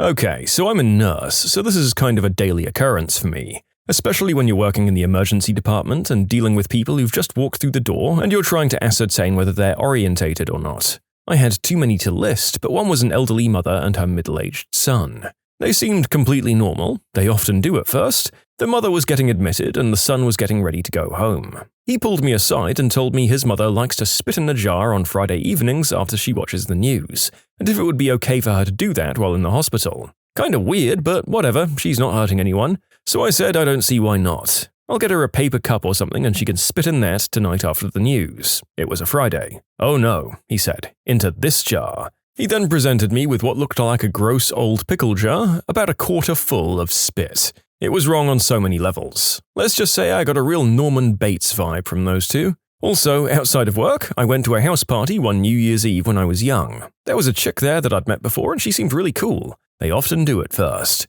Everyone was having fun, but she decided she wanted to go out to a club. She basically throws a tantrum until we all just give in and decided to drive her to this stupid club. She calmed down in the car until we got about halfway there and she just went berserk, saying she doesn't want to go to a club. Why couldn't we have stayed home? Why does she always have to do what everyone else wants? Why are we forcing her to go out when she doesn't want to? Long story short, we turned around and went back home. Once there, she tried to slash the tires of the car, tried to run me and my friend over with her car, and finally ended up crying in the fetal position in the gutter because nobody took her seriously. Right. Talking to this one girl I don't know that well, she says, "I'm an only child." I say, "Oh really? I could never imagine being an only child. What's that like?" "Oh, it gets lonely sometimes, but you get used to it, you know?" So fast forward a few minutes. I say, "I really like your bracelet." "Oh thanks, my sister gave it to me." In my head I'm going, okay, something doesn't add up. I'll just ask her. "Oh really? I thought you were an only child." "Oh no way, I have 7 siblings." Yep, compulsive liar right there. A former friend of mine was extremely clingy and threatened to not be alive anymore over little things like me not wanting to talk to her 24/7. I called her bluff and I knew she'd never do it. It was just her standard manipulation tool. One day a conversation about a friend of mine with testicular cancer came up. Turns out she tried to screw him, but he rejected her. She told me that she sincerely wishes that he'd succumb to the cancer. That was the last couple of straws for me. Boyfriend's ex-girlfriend shows up at his house and wants to get back together with him. He declines, of course. He tries to leave for work. She gets in the car with him. He repeatedly tells her to get out, but she refuses. My boyfriend's a pretty chill guy. He doesn't get mad easily. She then physically attacked him while he was driving to work. Luckily, the cops were around the corner and they arrested her. The next day, she called my boyfriend crying on the phone and apologizing for everything. Then the day after that, she called my boyfriend, screaming at him, saying that it's all his fault that she's in jail. After all of this, she left us alone. Thank goodness. I think all we can really do here is hope like hell that she stopped contacting you because she actually went and got professional help. She clearly had some kind of occasional awareness that she was acting out. I worked at a gas station when I was in high school. Every day around the same time for a couple of months, this really cute guy would come in for the restroom and then head out. Eventually, I started being friendlier and he'd stop a second to chat, and eventually he'd ask if I'd like to hear a poem. I'd gush about how great it was and he'd go on his way. The guy was gorgeous, so that clouded my judgment. His poems made no sense and got weirder as time went on. My coworker and best friend urged me to stop being so friendly as he gave her the creeps. I, being 15 and boy crazy, ignored her. This went on for months until one day he ran in with his hair in pigtails and cat-kind of whiskers drawn on his face and locked himself in the bathroom for over an hour. I knocked on the door several times and heard him talking as if on the phone. This was pre-cell phones being normal. I just had a pager. Finally, he busted out, clutching a half-dissolved urinal cake up to his ear and saying, "Someone left me a clue. I finally found it. Farewell." And he ran down the street and we never saw him again. Yeah, so not an eccentric poet. My brother, who's a talented guitar player, told his friends that he got an interview to teach at Juilliard. A week or so later, he posted a video from my mum's living room. He sleeps on her office floor. He was rambling about the interview and that he wasn't offered the job because he used too much profanity. I asked my mum if he had taken any cross-country flights lately, since she would have noticed this mole person mysteriously missing from her home. If he'd in fact been offered an interview. Nope, he was here all week. Why? Yep, that kid had lost it. Oh, and my ex-husband accused me of sleeping with the Deftones. All of them. I'm still not sure what he thought happened, if it was a one-off big spectator event or if I did it systematically. Well, he's on wife number 3 now and is no longer my problem. My flatmate's ex got drunk and mad with him for reasons unknown. She threw up into a bucket, then stared at him in the eye and tipped it all over the lounge floor. Then she tried to throw pizza she had chewed up and spat into her hand, missed him and hit somebody else. Then she put her hand through our window, as in she literally broke the window by shoving her arm through it, and smeared the blood all over the walls and floor, all while saying pathetic stuff about him and being generally awful. This was all in the space of about an hour at 11 a.m. The relationship didn't last long after that. She continued to blackmail him after they'd broken up though. Definitely some issues there, I think. When my smackhead college roommate tried to annoy the girls living in the dorm next door to us by just banging his head on the wall constantly to make them angry with the noise. I still don't even know why he hated them. He just did. My ex-girlfriend legally changed her surname to mine through deed poll after a 1.5-year relationship. Look, I kinda knew they were crazy beforehand, but when my son's mum sent a text message to me threatening to kill my son while he was with her, I now have full custody. When he told me he was a werewolf. When she literally tried to break my wrist at a party for not high-fiving her. Alcohol is like a steroid for crazy. Wrist hurts just thinking about it. I think she just did jujitsu or something because damn. Started digging bits of silver foil out of the tarmac on the side of the road. He had been perfectly sane a few days earlier, and I got to watch his descent, not really realizing what I was viewing until that point. This was in India, and he was Indian but hung out mostly with Westerners, so we'd often talk about spiritual matters. I noticed that these spiritual conversations would get more and more esoteric until I couldn't really get what he was talking about, but I still didn't twig. The day before I found him digging up that silver foil, why is it always foil, I met him on the way home from a bar. He was definitely weird then, properly creepy, and that was when I first realized he had gone a bit mad. He started another long rambling conversation with me again, none of which made sense. It was just the two of us talking beneath a tree on a dark road with nobody else around. He handed me an invisible telephone and told me my mother wanted to talk to me, so I played along, because I was kinda wasted. Then his eyes got wide and he shook his head, placed one hand on each side of my face and said, "No, you never talk to your mother ever again." I was frightened and went home. A couple of days later, he disappeared as he was taken away to the mental hospital and he only turned up again a few weeks later, shaven-headed. This happened every now and again, apparently. Nowadays, I can spot the signs a lot faster when people are skirting around the borders of madness, and I make damn sure to back off a bit so I don't end up in a position like that again. I had an extremely clingy friend that texted and tried to call me 50 million times a day. Well, I was having a really crappy day and I wasn't in the mood to converse with her at all, and just ignored her. She called the police and told them that she thought I'd tried to self-delete. So that was fun. How to make a bad day 1,000,000 times worse.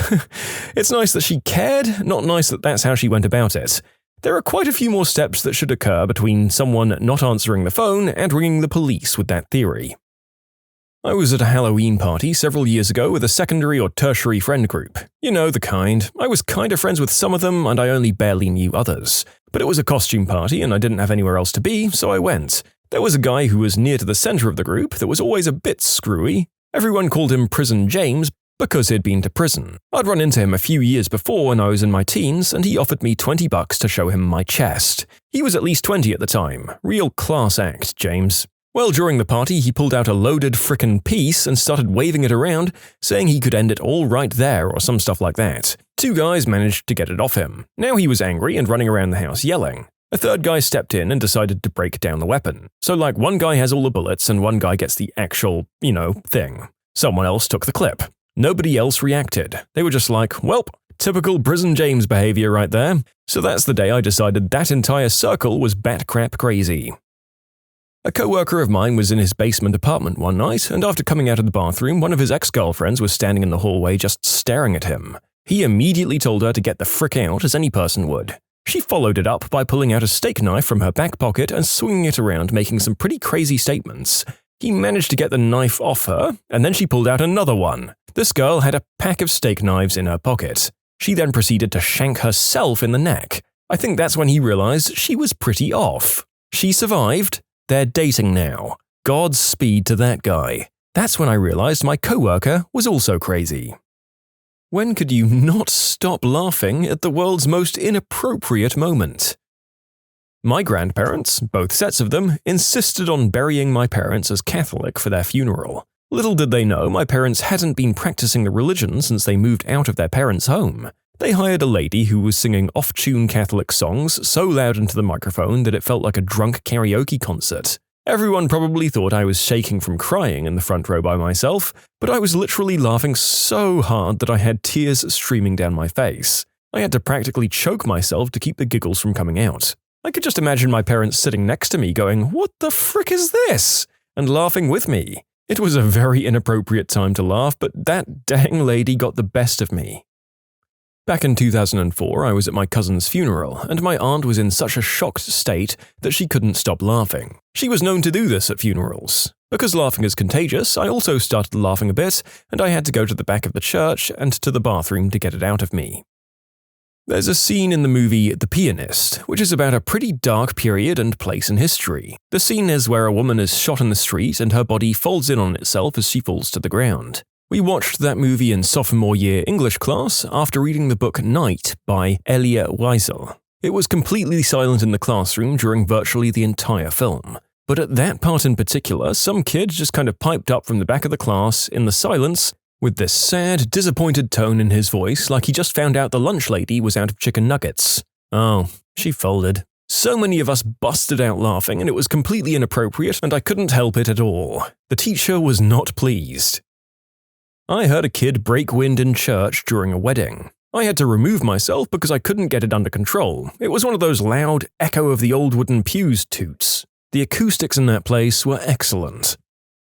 I was at church for my grandfather's 5th-year death anniversary, and the guy was singing so badly my grandma and I were almost dying from laughter. Held up a cadaver's arm, forgot the arm was detached to the body, raised it up, wondered why it was loose, panicked that I detached it, dropped it on the floor and thought the professor was going to be mad, hid the arm under a gurney while the professor was staring at me half a meter behind. I turned around, looked at her and laughed. Worst moment ever. My dude, you just gave us a lot of questions there when you wrote out your story about holding up dead body parts without any sort of context. Was this some sort of mortician school or something?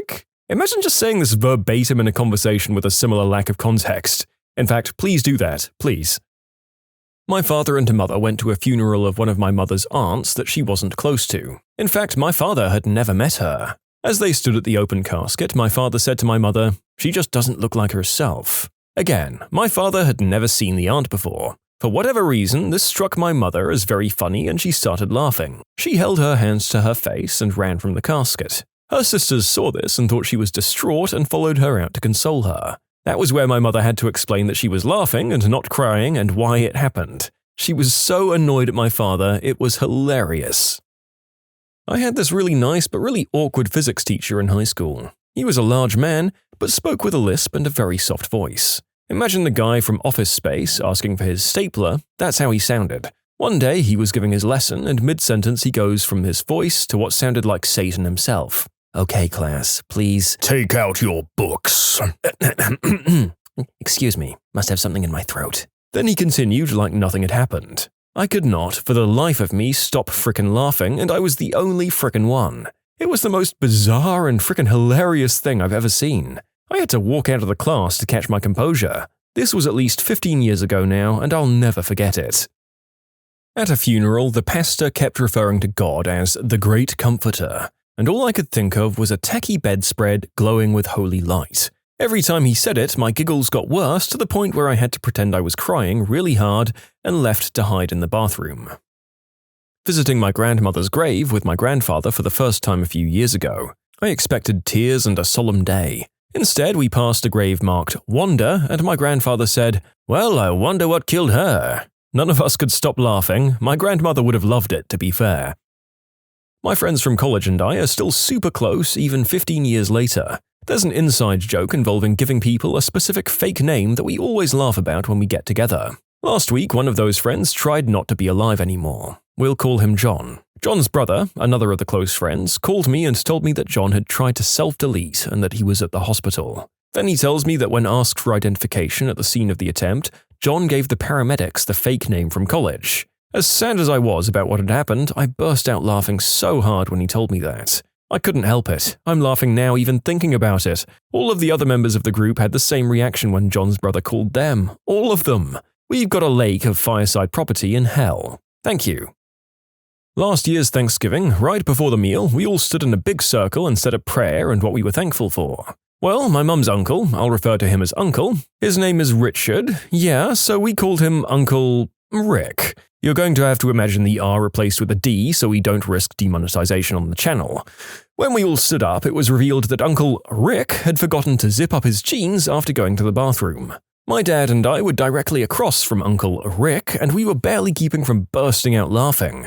Then he leaned over to me and whispered, "I'm thankful Uncle Rick remembered to put on fresh underwear this morning." About halfway through the meal, we were still laughing about it when Grandma came over to yell at us for being distracting. She basically asked what we were laughing at in a not-so-nice voice. We pointed her gaze across the room and she couldn't help but laugh a bit. We told her it had been like that for the whole meal. The way we'd set the tables up was in a big square of folding banquet tables, so we could look out straight ahead of us at Rick's boxes.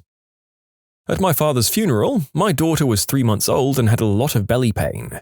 She tooted so loudly that even the priest needed to stop talking for us to stop laughing. He even told us that the church was a serious place and if we couldn't behave, to get out.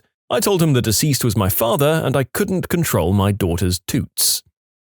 Used to be a member of the student council back in college, and this one time during a meeting with the campus dean, who was explaining very seriously how some students were crapping on the toilet walls and throwing literal feces on the ceiling, which was building up expenses for cleaning. I was asked to give ideas on how to tackle the issue, and I clearly remember trying not to laugh and holding it in perfectly, but then, as I made eye contact with a friend of mine in the council, we both burst out laughing to the point where our stomachs started to hurt, which led to other members of the council laughing out loud. It was the first time meeting the campus dean as well. After that, anytime I'd see him, he'd give me a dirty look.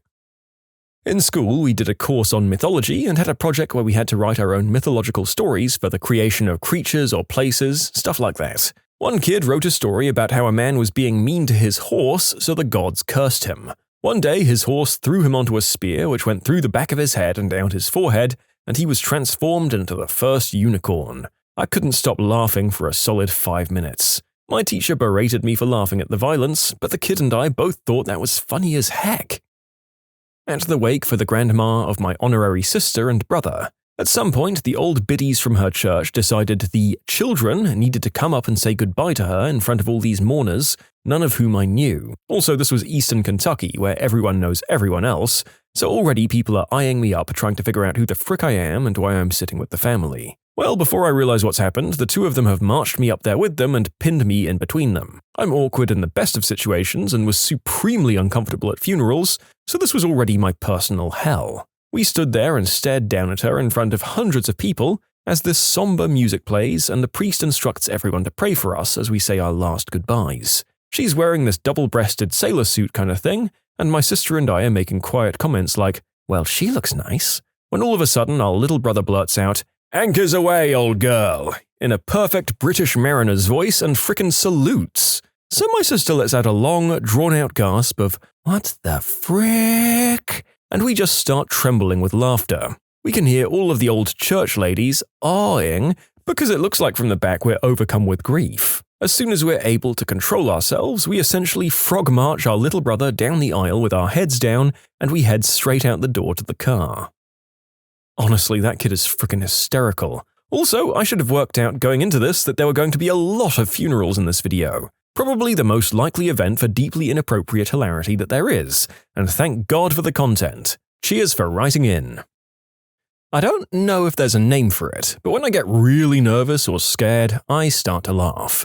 Like, if it's bad enough, you'd think that I was watching the best scene in the best Three Stooges skit ever made. So, I was driving down the interstate when I saw a deer bolt across. It got hit by a car in the oncoming lane, flew like a rag doll in front of my 18-wheeler, and exploded. I don't know what happened, there was just blood everywhere. It looked like I'd gone on a rampage in GTA, but with the blood physics from Mortal Kombat. I pulled over to inspect the damage. Just blood and bits of flesh everywhere, and a cracked and bent grill. I got lucky, so I filled out a report with my company and took off for a shop to see about fixing the grill and hopefully for a truck wash. And wouldn't you know it, there was an open weigh station just ahead. The Department of Transportation officer comes out to see me as soon as I'm in sight and waved me over to the inspection area. He immediately starts laying into me about why the heck the front of my truck is covered in blood. And I am just laughing. I mean, I couldn't get a single word out. Every time I tried to say something, I got a few words in and then just couldn't start again because of the hysterics. Finally, his partner started inspecting the truck and found a piece of hoof. I finally managed to calm down enough to talk and we got it all sorted. Luckily, the DOT officer was having a good day because he decided not to write me a ticket and let me use their water hose that they had on site to wash most of the worst off before I took it to a shop to repair the grill. You can submit your own stories to be featured here on the channel. The story submission link is in the description below. And if you want to listen to some vibey music in the background, check out easymode, also linked below, and subscribe. When I was a second-year law student, I had a classmate abruptly get up mid-lecture and waddle quickly out of the lecture hall. There were about 90 students in the lecture, and in law school, the academic approach is the Socratic method, which is usually the professor and one student going one-for-one during the course of a lecture or class. The guy comes back into the classroom, and the professor abruptly halts his current line of questioning with another student. In front of the class, the professor asks the returning student, "Is everything okay?" The student responds, "Bad Chipotle," and walks back to his seat. I spent the rest of the lecture period giggling through the professor grilling students about family law. In short, a classmate in law school has an explosive bout with Chipotle that makes him duck run to the bathroom in the middle of a lecture. In high school, there was 3 religion courses you could pick: Catholic, Evangelical, I'm told that's Protestant in British, or Neutral. You'd have different topics in class and different destinations on the yearly trip. I picked Catholic, and on the yearly trip we went to a monastery. On the 3rd day, one of the exercises was to talk about death. So there were 20 kids in a circle of chairs and everyone was crying because everyone lost a loved one at some point and death is a hard topic. The teacher starts talking about how she imagines death to be like and begins to tell, "I imagine after dying there has to be a long, long spiral staircase and you go down and down until there's a door, and behind that door," the rest I didn't hear because my friend next to me whispers, "a mother frickin' kebab stand." We both sat there giggling for like 20 more minutes until the meeting was over. To this day, I feel really bad. I was sat at dinner with friends this one week and one of the kiddos was saying that they had extra stomachs for some particular food. Started talking about how cows had extra stomachs. Then somehow it got to comparing humans and cows and one of them said in the brightest, most angelic little voice, "But Mom doesn't have udders." I'd made the mistake at glancing at her husband and I swear the filthy twinkle in his eye was audible. Thank F that I have long hair. I dropped my head down to look at my plate, so my hair covered my expression and I sat there with my shoulders shaking violently. He asked in a rather amused voice if it was okay as I appeared to be vibrating. I couldn't frickin' breathe. My granddad had, if you don't know me by now, played as the curtains closed at his funeral. I shouldn't have laughed. I couldn't help it. What a legend. See, my dad had Queen's Another One Bites the Dust on the way in and Meatloaf's Bat Out of Hell on the way out. He was a character. Some older kid at my school ended up in a coma after taking N2O. I think he ended up dying, so it's a pretty dark story. One of the principals came into an assembly and angrily declared, "Nitrous oxide is no laughing matter." I think most of us were too young to know that nitrous oxide is laughing gas, but for some reason I knew everyone was so silent and scared of the angry teacher, and I was just sitting there trying not to laugh audibly. My senior year of high school, I went to this memorial breakfast with my principal and a few other seniors because my principal was begging a few of us to go and, hey, free breakfast. So getting to the end, this woman starts singing an incredibly moving song, and she's doing it beautifully. But I look over at my principal and he just looks so dead. Like his face was completely blank, and because I also don't deal well with emotion apparently, I thought it was the funniest thing ever. So while this lady was singing and some people were crying, I'm losing my mind and trying so hard to stop laughing, and I just can't. My friends thought that I was having a complete mental breakdown, like I'd finally lost my mind or something. I felt absolutely horrible about it and ducked out as soon as I could. When I worked with a financial advisor, he misspoke and asked me to check a client's investment in black word for rooster beginning with C instead of BlackRock, an industry fund. He didn't realize what it said, and he was super big on maintaining a professional, humorless working environment, so I couldn't even point it out. I managed to keep a straight face long enough to excuse myself, and then spent 15 minutes wheezing in the spare office. When I was 17, I worked at an Ace Hardware. I found a guy looking at construction adhesives and sealants with the most confused look on his face, so I asked him what was up. To clarify something, the thing he was asking for is spelt C-A-U-L-K. I'm looking for caulk. It needs to be black.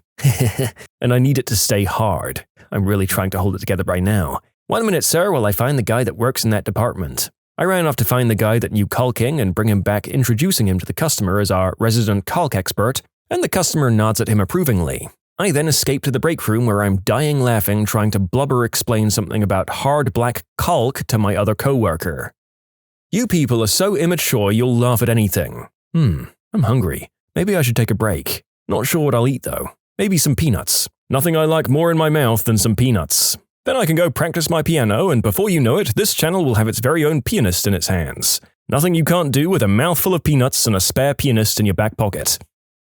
On the best date of my life, I went to see a really stupid movie called A Walk to Remember with my first girlfriend. We were sitting in the 4th to 5th row from the screen, and 2 rows ahead of us were a group of younger girls. One of them was rushing back to her seat with her friends, and she slips and falls. It was a nasty fall too, and even though I felt bad for her, I couldn't stop laughing.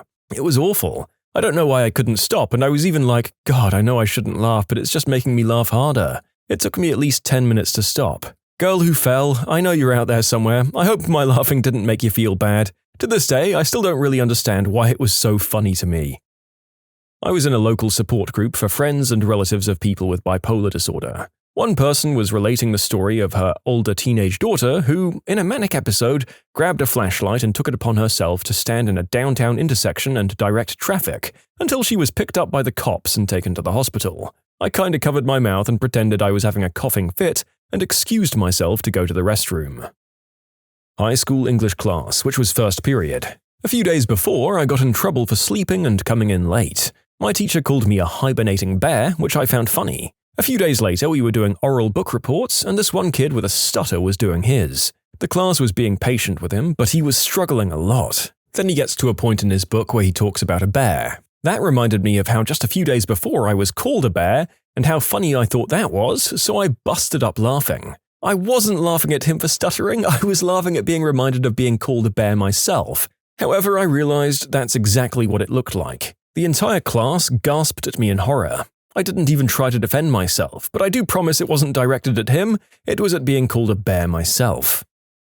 My mum's funeral service. It was just at the funeral home, but we had a priest since my parents are Catholic. My dad is severely disabled, so he was only brought in for the actual service part of the whole shebang. We had calling hours first and then a 15-minute service, as it would have been too much for my dad to have longer. So my dad was sobbing, which was really hard, and the priest was very kind and comforting him before the service. I stood next to my dad's stretcher and held his hand. Then the service started. Anyone remember those old FedEx or Micro Machines commercials? I think he retired and became a priest. "In the name of the Father and the Son and the Holy Spirit, we bless this woman." It looked like I was crying for my departed mother, but I was biting my cheeks so hard to keep from laughing that the tears started. I had to walk outside right afterwards so I could let it all out because I couldn't hold it in anymore. Before my dad's brain injury, he would have been right outside laughing with me. In my school, my geography teacher was notorious for scolding students in the most creative language, and while one of my friends was getting scolded, I think the teacher said something about Shrek's donkey having more brains or something, I couldn't control my laughter and drank water to choke and cough so that I didn't get scolded for laughing. When my grandfather was dying, he'd do a lot of dark humor that he and I found hilarious, just silly stuff. Well, the inevitable happened and he passed away and was cremated. His ashes were put in a box, and that box was put in a Marks & Spencer's bag. So my aunt turns up to the plot, and people are crying, and I swear I hear my grandpa say, "They'd better not have left me on the kitchen table." And I lost it. I couldn't stop laughing. I could see in my mind's eye someone opening the bag and Grandpa just being in there. I just couldn't stop laughing. My mum kind of got it when I explained, as she knew that was something he'd say. A guy on the train in visible pain after an exclamation of, "Oh God," from inhaling my poison butt gas, and I can't control myself as he's gagging. Even off the train, I continue to lose my composure and choke out unexpected laughter. Even years later, I still do. Oh God, my professor was very solemnly telling us during an emotional discussion about when he watched the North Tower fall on September 11th. I was so horrified that I started laughing. I physically couldn't stop, and my eyes were begging for help. I laugh uncontrollably when I'm uncomfortable, and this was one of my worst moments. When a police officer asked 15-year-old me if I'd ordered substances from somewhere, and I had to grin the whole time despite being innocent. When we moved, we suddenly got a package with some pills and some powder in the mail to my name.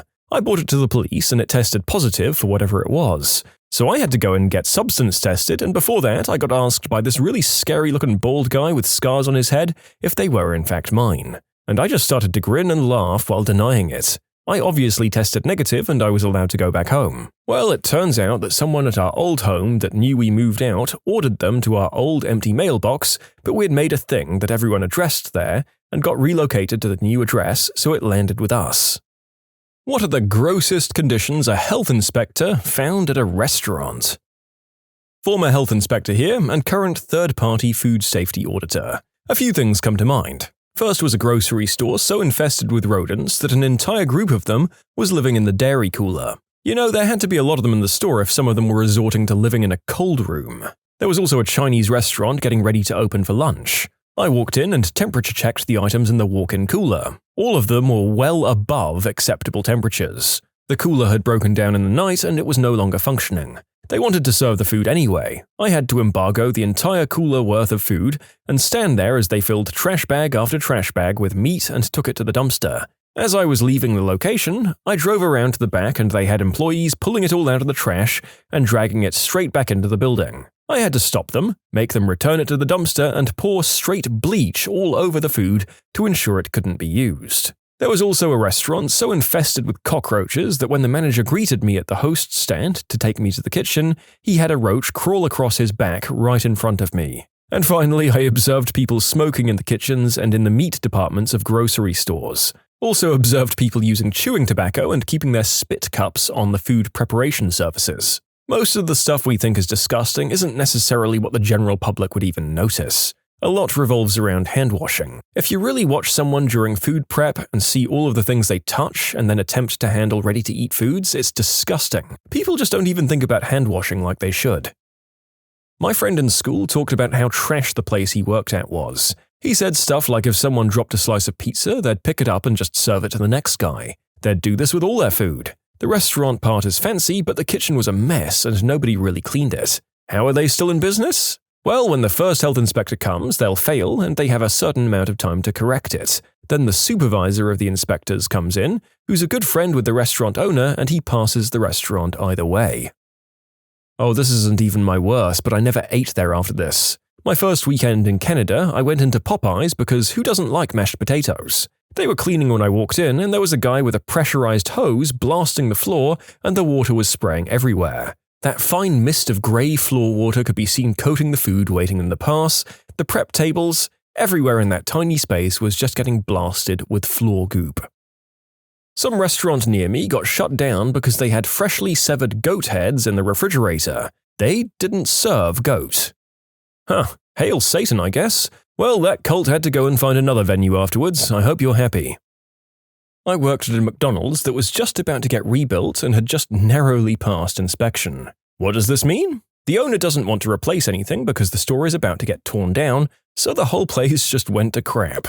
A drunk person flushed a pair of underwear in the bathroom and clogged the sewage once, causing all manner of awful things to come up through the drains in the kitchen and the stockrooms. We still served food. Then the stockroom where we kept a lot of food items had a ceiling cave-in and fiberglass insulation was dangling less than a foot away from food products on shelves. We were regularly pulling trash cans from the lobby and kitchen anytime it rained to help contain the water from the leaks in the ceiling back in the stockroom. I left last November. The store doesn't get torn down for another month, so I can only imagine how crappy it is now. I didn't know Silent Hill had a McDonald's. I was a tradesman working on a hotel in a fine city in Alberta. The reason I was working on it was because a new owner was renovating and updating the hotel. Their restaurant had a salad bar. Every single member of the kitchen staff got fired when the new owner discovered that the salad bar hadn't been cleaned or sterilized in months. They just kept adding more food on top of the old stuff. Not an inspector, but a cook. One very popular local restaurant has the worst roach infestation ever. If you picked up the ticket printer and tapped it on the table, you'd have 40 to 60 baby roaches just scatter. Roaches everywhere. They'd fall from the ceiling or crawl onto the plates of food before the server could take it out. It was the most disgusting place. I quit and it's still super popular and still buggy. That reminds me of mine. I used to inspect fire alarms for grocery stores and we had to open the hoods above the grills to check the fire suppression system. As soon as I pulled the panel off, dead crickets started pouring down. Thousands of them. I wasn't really sure what to do at that point because I'm an alarm technician, not a health inspector. So I verified that the alarm switch worked and put everything aside from the mountain of crickets, now on the kitchen floor, back where I found it, and told the manager they should hire an exterminator. The same store also had a black widow infestation in one of their utility sheds. One of the news channels where I live does a weekly segment called Restaurant Report Card. It shows the good and bad DHEC reports of the week. There was one Chinese restaurant that had live chickens in the kitchen. There was an article a few years ago about a Chinese restaurant in New York City who was doing some kind of cooking in a back alley and the neighbors noticed. Hey, Prosperity Dumpling! Damn, that place was tasty though. Tiny hole in the wall. You could get 5 dumplings for $1. The place that replaced it, East Dumpling, reduced the offer to 3 for $1. Guess that's the price of fancy pants so-called rat-free dining. Not a health inspector, but when I worked at Subway, we caught a coworker doing something inappropriate. My manager had to look at a camera for some unrelated reason. He was skipping forward and accidentally went too far forward. He noticed that worker putting a bin of tuna on the floor, and he keeps looking at the tape. The worker pulls his pants down and proceeds to enter the bin of tuna. He makes sweet, sweet love to those fish, finishes up, goes into the bathroom to clean off, proceeds to smooth out the bin of tuna, wraps it up, and puts it back in the fridge. My manager immediately has me throw out the tuna and make more. Needless to say, that guy was fired. And while this was 20 years ago, I still can't eat tuna that I didn't make or see being made. My mum used to be a health inspector. A bar had a bear chained outside and the owners would bring it inside to hang out with the patrons sometimes. Walked into a Mexican restaurant one time and saw some lady soaking some tripe in a mop sink. I saw that and told them to throw it all in the dumpster and bleach it in front of me. My boss had seen a restaurant defrosting raw shrimp in a mop sink with the mop draped over the faucet. My other coworker had to work a foul odor complaint where this Chinese buffet was closed for about a week without utilities. He walked in and found the food was still in the buffet line. He said the stench was so rotten that he immediately threw up upon opening the door. That food was stewing in its own juices for a week in the Texas summer heat. Those are the worst ones that I can think of. Not a health inspector, but I do deliver beer, so I see the backs of many restaurants on a day-to-day basis as we're dropping off product in their storage areas. The worst was a buffet that had an inescapable smell of hot, rotten milk. Not sure how I even know what that smells like, but it was like they'd been microwaving rotten milk for about an hour and left it somewhere. I had to leave the delivery. My coworker was sick with a stuffy nose and did it for me as I gagged outside. Talked to a couple of co-workers later that week and they agreed that place always has a very weird aroma. I worked at an ice cream shop when I was 15. My boss found a mini fridge in an abandoned closed-down elderly home. There was still food in there, with cottage cheese that expired 3 years prior to me opening it. She gave me 2 bottles of bleach and said, "Go to town." Now, I pleaded with her not to keep the fridge, not because I had to do the Charlie work on it, but because it was fricking nasty, even if we did get rid of that mold that was literally eating the plastic interior of the fridge. I didn't feel right putting the food in there and selling that food to the customers. I cleaned it anyway and put it out on the floor, but refused to put stuff in there. When people put stuff in it, I'd throw it away or move it, depending on what it was. I also had to negotiate with my boss on how often she'd let me clean the fry later grease. I wanted to do it once a day, but ended up only getting a once-a-week approval, which was better than once a season like she had been doing it. To make everyone feel better, I used to work at Costco and that place was really clean. The ice cream machine was dismantled and cleaned at least every week. It took 2 hours each time. The fryer was emptied and cleaned every day. In the food court, we'd spend hours on cleaning alone. The meat department was hosed down with disinfectant and scrubbed every day. Someone was hired just to clean the bakery department during the evening. The health inspector was seen shopping there a couple of times, which I think is good news, right? I may not have a great experience working there, but I know it's clean. Your story of healthiness and hygiene has no place in this video. Go back into the sanitary abyss from whence you came. I cast you out! I worked for a company that had a lunchroom with an older woman who cooked our breakfast and lunch. I think she was a friend of the owner's. She'd bring in a daily special, like chili, but also made sandwiches and whatnot. We had out-of-town customers, and when lunchtime came around, the secretaries would set up lunch in a conference room by the lunchroom, and the lady would make something special just for them. So I was taking away plates after those people had eaten and bringing them to the lunchroom for lunch lady to load the dishwasher. Now, not everyone had finished their meals. It was chicken and rice this day. It was rather late, and I had an employee come in asking her to make him something. I was going back and forth doing my thing, and I see her scrape the leftover food back into the pot, from several plates. I ask the guy, who was reading something, so not looking at her, if he wants chicken and rice. He says, "Sure," and she makes him a plate of leftover food that she had scraped off the plates I gave her. I know I should have said something, but I just noped out of there real quick. It bothered the heck out of me, so I confessed to a coworker, and she's all, "You have to tell the boss." I did, it escalated to the owners, and the lunch lady was fired. My mother briefly became the head of the health inspection for our county. I recall 2 good stories. First, she noted that even though there were many violations, there seemed to be no punishment from the departments for restaurants that forced them to fix these things, except for new restaurants. She asked why, and their response was that, "These restaurant owners are our friends. If we punish them or fine them or send out a violation notice, they might not like us anymore." She tried to fix that, but as you'll see later, she ended up quitting prematurely. There was this guy, an old dude who was, quote, close to retirement. He was a crap stain on society. He was verbally toxic and creepy to the lower-level inspectors, not to my mother, who is, matronly. What she did do was fire his butt. But the county board rehired him since he was apparently close to retirement. After he attacked some of the women in the office, she fired him again. This was like month 2 of the job. And then 5 people on the county board and her all had flat tires the same day, and they discovered that each of them had a box of nails emptied at the bottom of their driveway. So the county board rehired the guy again, naturally. She quit. You can submit your own stories to be featured here on the channel. The story submission link is in the description below. And if you want to listen to some vibey music in the background, check out easymode, also linked below, and subscribe. Health Inspector here. I just shut down a place due to a severe cockroach infestation. I also shut down a restaurant a while back as there was a severe rodent problem.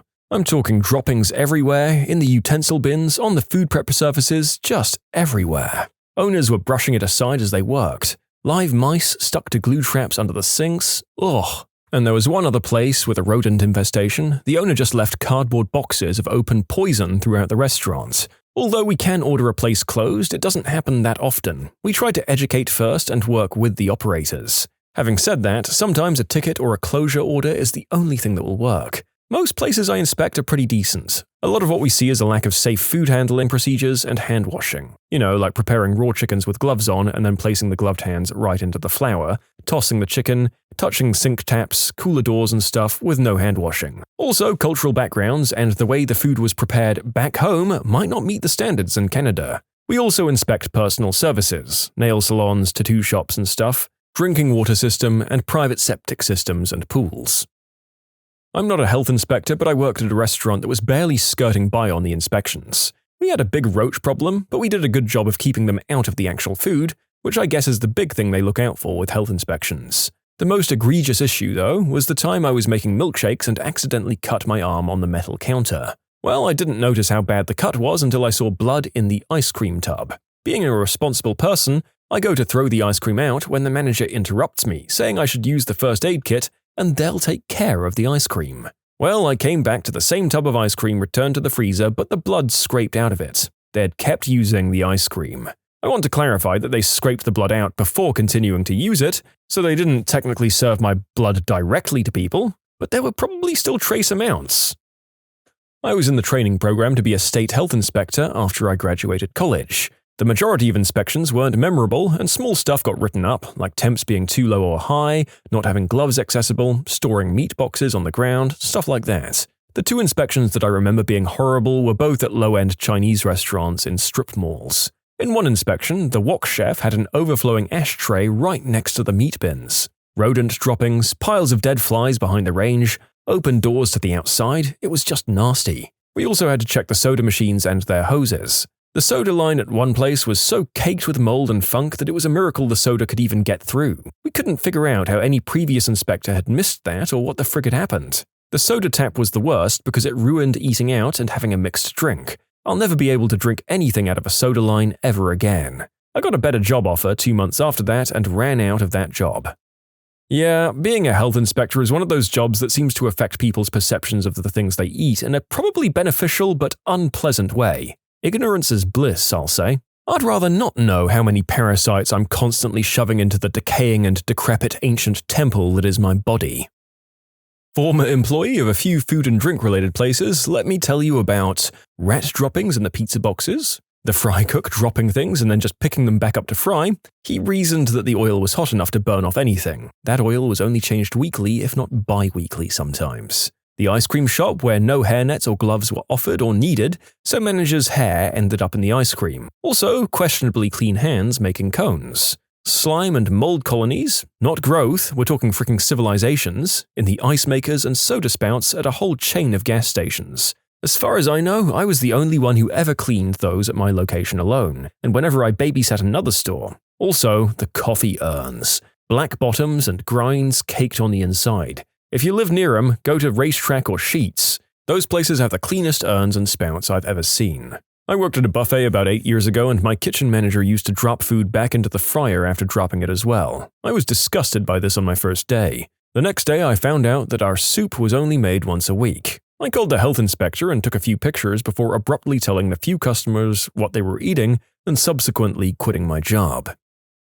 Okay. So, my dad was a health and hygiene officer in the Air Force back in the early 50s, and was stationed in England. His job included inspecting kitchen and latrine facilities at bases, overseeing quarantine on troops returning home from Europe, and doing health inspections on said troops. He and some fellow H&H officers were on leave in London and decided to have lunch at a pub that was advertising a soup and sandwich deal. They sat down to piping hot bowls of tomato soup and were talking and eating when one of the guys says, good soup, nice and meaty." Everyone stops talking as it sinks in that tomato soup should not have meat in it, and my dad reluctantly digs his spoon to the bottom of his bowl and comes up with several well-cooked cockroaches. Being trained in such things, they stormed into the kitchen and confirmed that the place had their soup heating on a back burner uncovered directly below a cold water pipe. The rising steam condensed to the pipe, making it slippery and causing whatever scurried across it to fall into the soup. They yelled at the owner and reported the place, but beyond that, they couldn't do much about the unexpected protein. So yeah, these stories are pretty gross, but you can put your mind at ease by going to your county health department's website, and they should have a list of recent inspection reports for your favorite restaurants. Happy eating! Oh, so many stories. Mexican restaurants, Chinese, and Italian restaurants are typically the most egregious offenders, which sucks because their food is usually the most delicious.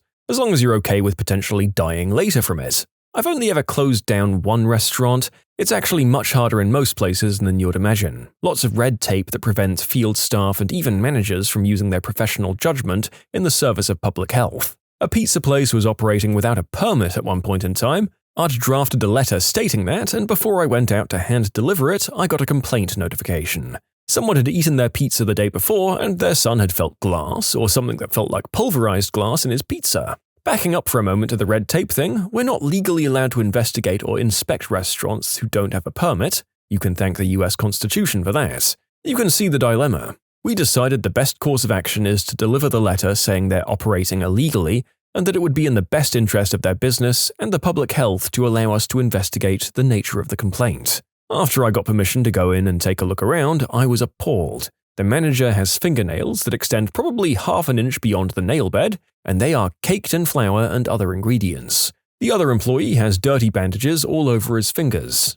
Both of these characters are dressed in filthy uniforms. The walk-in cooler has loads of uncovered foods sitting beneath stalactites of mold, all beneath a ceiling of black filamentous fungi. The pizza prep table has broken doors and hinges and is covered with what I can only describe as putrefied ingredients from 2003. It clearly hasn't been cleaned since then. The plastic Lexan containers holding the food items in the cooler are all breaking apart and chipping. At this point, I've got a few ideas as to what that guy found in his pizza, and I don't think any of them are glass. It's probably a fingernail or a band-aid or plastic, or maybe broken metal from the cooler itself. Then I see it. The most disgusting can opener I've ever seen. To put it in perspective, mounted can openers are like the low-hanging fruit of every health inspector.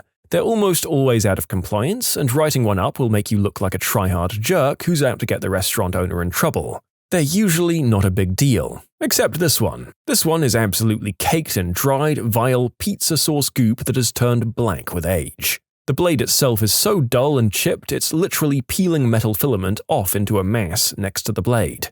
Every time this thing is used to open a new pizza sauce, which, by the way, is put into a cracked plastic container and covered with a trash bag to keep the loads of flies away, it deposits metal chips, flakes, filaments, whatever you want to call it, into that sauce and into the bellies of the customers. Needless to say, I was appalled. I had the person in charge call the store owner, who pleaded with me to let him stay open. Given that they didn't even have a permit to be open in the first place, this was a no-go. I went back the next day with backup, and we formally closed them for operation until they could get everything back into working order. Surprise, surprise, they called the next day saying everything's fixed, and I can't believe it, but it was. Managerial lack of control aside, they must have spent $1,000 and 16 hours cleaning that place. The one dude even clipped his fingernails. Success story? Maybe. Gross example of what you get with second-rate, poorly managed restaurants? Definitely. They're lucky no one has yet died from eating there. I worked at McDonald's. The McCafe machines were the most disgusting things I've ever seen in my life. So much mold and slime and disgust. The first time I cleaned the machine, I never ordered a McCafe drink again. Just another day at McDonald's. Former inspector here, and oh my goodness, I could write a book. First, Burger King had raw sewage coming out of the drain ankle-high in the bathroom. Employees acted like it was normal. There was a Taco Bell that had a fly problem. A customer brought back a taco with a live fly inside. There was mold in some ice machines that I saw.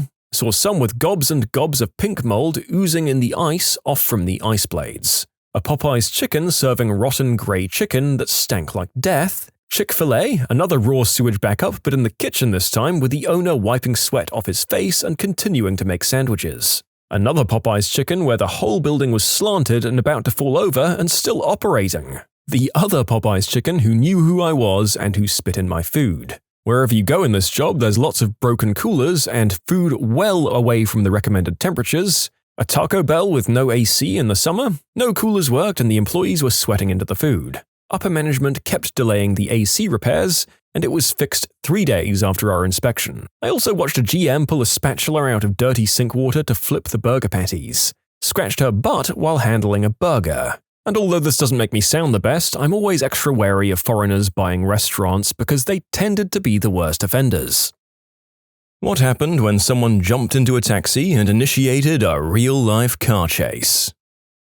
I used to drive a taxi for my uncle's company. A guy got in my taxi, says, "Just follow that car," and reassured me it was nothing serious. Except when the other car stops, he gets out and runs to the car we were following and drags the guy out and starts just punching him in the face. I got out and was yelling at him and calling him a butthole for lying to me, and he got all in my face and threatened to beat the crap out of me too. Said a bunch of racist things to me and then ran off. The guy who got punched had his nose broken. The weirdest part was that he had no idea who that guy was.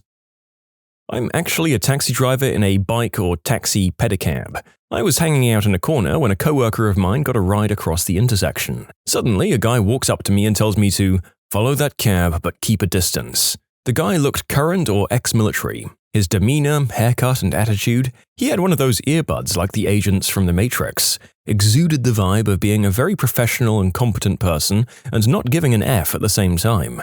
So I was born for this moment. I'd read all the Tom Clancy books as a kid, all the books about spycraft during World War II and the Cold War, every spy movie ever made. I kept about 100 yards distance and then I'd accelerate when they went around a curve, anytime they were near a light or intersection. I had all the lights memorized. I did this just to ensure that we'd make the same light, but a little later than they did. At one point, a car pulls up alongside and another guy switches place with the original guy, and we keep going. After about 12 blocks, the pedicab pulls over ahead of us and the guy tells me to pull over. Hands me $20 for the $12 ride, although I would have done it for free just to live my 9-year-old fantasy. I mean, it was probably just local cops, but I can dream. I was in New Orleans and the cab I was in got sideswiped by a drunk driver. The drunk driver then took off. I told the cab to follow him, which he did. We ended up in a parking lot and we watched them go into an apartment building. The cabbie had the station call the cops. I wrote a statement for the cabbie and he called me a new cab while he waited for them. I did that once as a passenger. We said it as a joke. We were in a group of 6 and couldn't fit in a single cab. So I went to a second cab and said, "Follow that cab." We expected the driver to laugh it off and ask for our destination. Instead, he just took off and followed the first one. I mean, I hope you said, "You never saw us, okay?" and tipped him $100. I love the idea of doing this and just leaving the poor guy in his car wondering if he'd just aided and abetted a hit on someone. Also, gotta love how gung-ho some of these drivers are. They're completely ready to leap into action.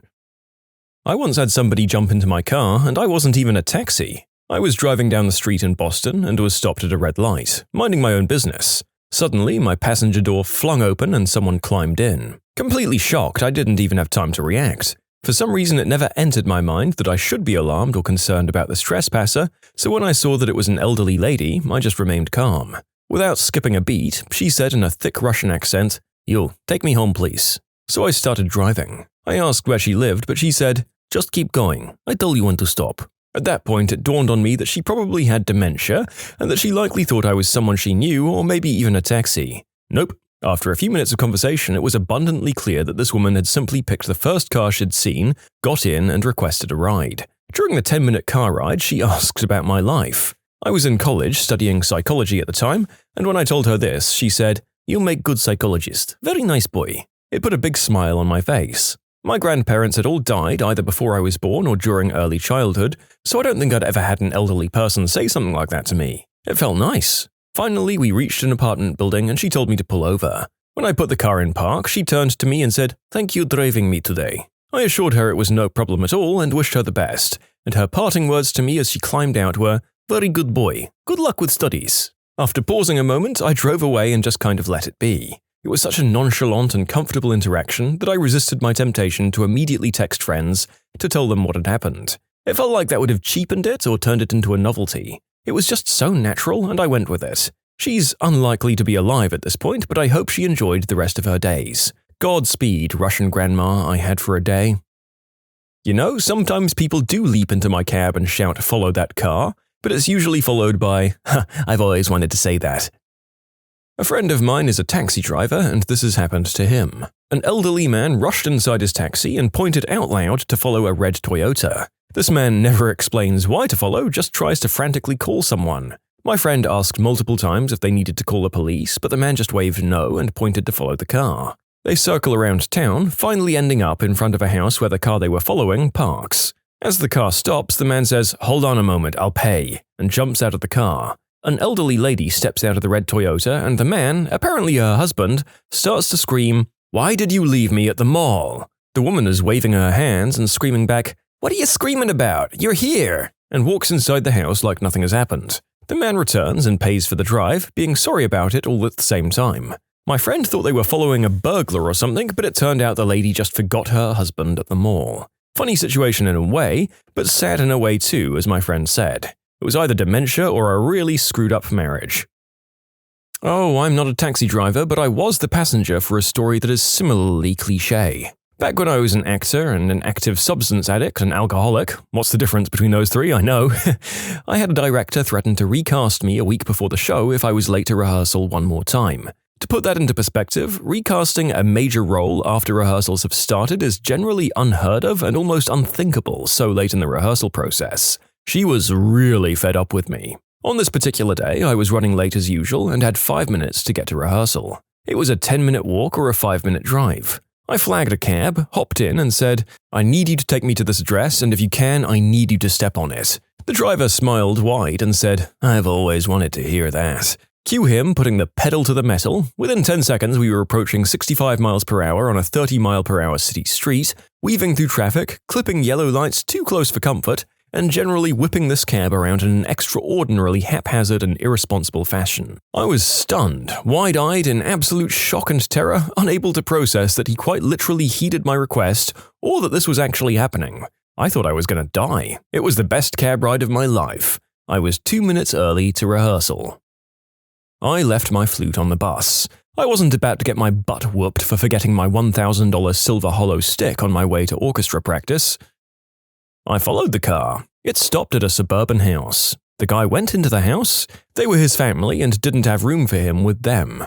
Not as wild as I wanted it to be honest. I drove a taxi one summer in a party resort. One night, 2 guys jumped in and yelled, "Follow that car," which was another taxi that I knew the driver of, and I obliged. Turns out one of their friends was drunk as frick and decided to just go to their hotel without telling them. They only saw the guy leaving the club drunk and they thought he was going to a skin flick club without them. He was actually going to the hotel as he was quite hammered. Another time, 3 girls jumped in the car and said, "Follow that car!" The car in question was a black sedan with tinted black windows. Yet it wasn't that shady in my humble opinion. We followed the car for 15 minutes, leaving the resort going into a forest. The girls start freaking out as one of their friends, also a girl, was seen stepping into that same car. Yeah, it turns out that she had just hooked up with some guy in the club they were in earlier, and she was about to do the deed with them when we pulled up next to them. It was the weirdest summer. Well, what can you say? Those girls' hearts were in the right place, and you can see why maybe they'd be concerned. It's damned embarrassing for everyone involved, but at least you got an entertaining story and hopefully the price of the cab fare. Not a taxi driver, although I was driving down a main road and saw a guy running around with a baseball bat, and then some cop cars parked on a side street. Young me decided that I wanted to get involved, so I pulled down the side street and found a cop on foot a good distance away from his car. I told him about baseball bat guy and he gets on his radio. I guess he got an immediate update on his radio, looked at how far he was from his car and says, "Can you drive me down the road?" I'm thinking, frick yeah, and I tell him to jump in. He does, and I'm seriously driving around back roads with a cop riding shotty, giving me directions while on his radio. It only lasted for about 2 minutes, and then he jumped out to pursue the guy on foot. Not a very satisfying ending to the story since I never found out what happened. But damn, that's my story. I asked a taxi driver that question many years back. He said that it had happened on 2 separate occasions, and both times a wife was trying to catch her cheating husband committing adultery. One of the wives actually caught her husband meeting his mistress. My dad used to drive taxis for a short while, and he once gave a man a free ride because the first thing he said upon getting in the taxi was, "Follow that car." My dad had always wanted someone to say that to him and was overjoyed. I'm not a taxi driver, but a police officer. I was moonlighting at a club, and a fight broke out inside. The bouncers had an unusually hard time getting this one guy out of the club. I went inside to help, and he took a swing at me and then took off running out of the club down the street. I gave chase, but this guy was fast. I didn't have a chance at catching him. I chased him maybe 2 blocks and saw a taxi sitting in front of this other club. I jumped in the taxi and told the driver to follow him. We caught up with the guy as we approached him, and he was attempting to flag us down. I told the taxi driver to stop for him, and as he opened the door, there I was. He was too surprised to do anything but stand there. I placed him under arrest and called for another unit to come and pick us up.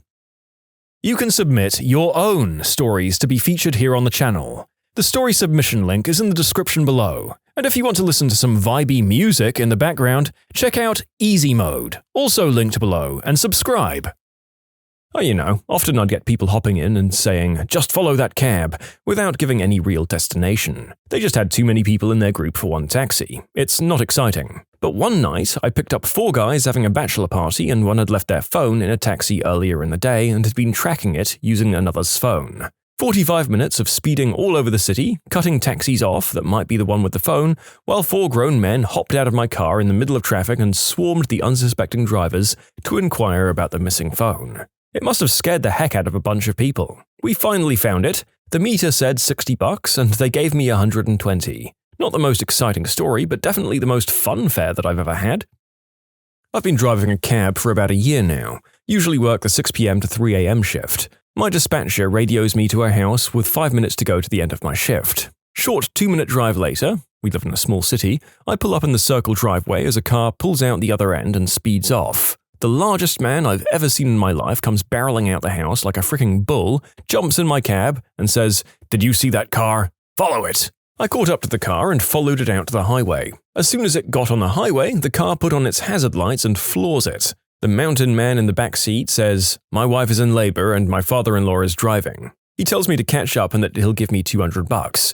So naturally, I floor it going at about 90 miles per hour in a 45 zone. His father-in-law happened to be city police chief and he'd called in an escort. I looked in my rearview mirror and I saw 4 cop cars about a mile off and catching up quick. I panicked. I almost started to slow down when he told me they were an escort. Sure enough, 2 of the cops go speeding past me like I was in park. Keep in mind I'm still going 90 miles per hour. The other 2 pull behind me as we still had another 2 or 3 miles to go. Another minute or so passes and we come squealing up to the ER. 2 nurses were already waiting outside. He thanks me, hands me the money and jumps out the car. In short, got a police escort with a pregnant woman's husband and made $200.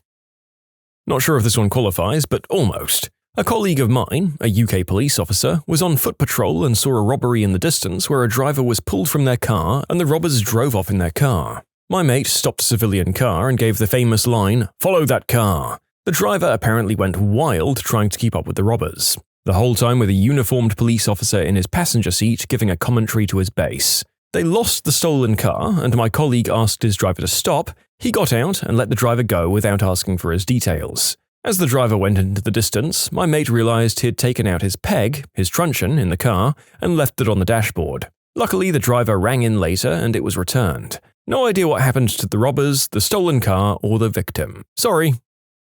Not a taxi driver, but when I was 18, driving home late at night in Seattle, I was rear-ended by a guy, and when I tried to call the cops from a payphone, it was 1992, he pulled a get on me and told me to get in his trunk. So I knocked him down and ran, and luckily there was a cab sitting there at a red light, so I got to jump into it and yell, "Drive, just drive!" He didn't hesitate, he just took off. The guy stayed with me at the 7-Eleven until the cops came. I won't forget that, I was pretty shaken up. If you're out there reading this now, thank you, taxi driver dude.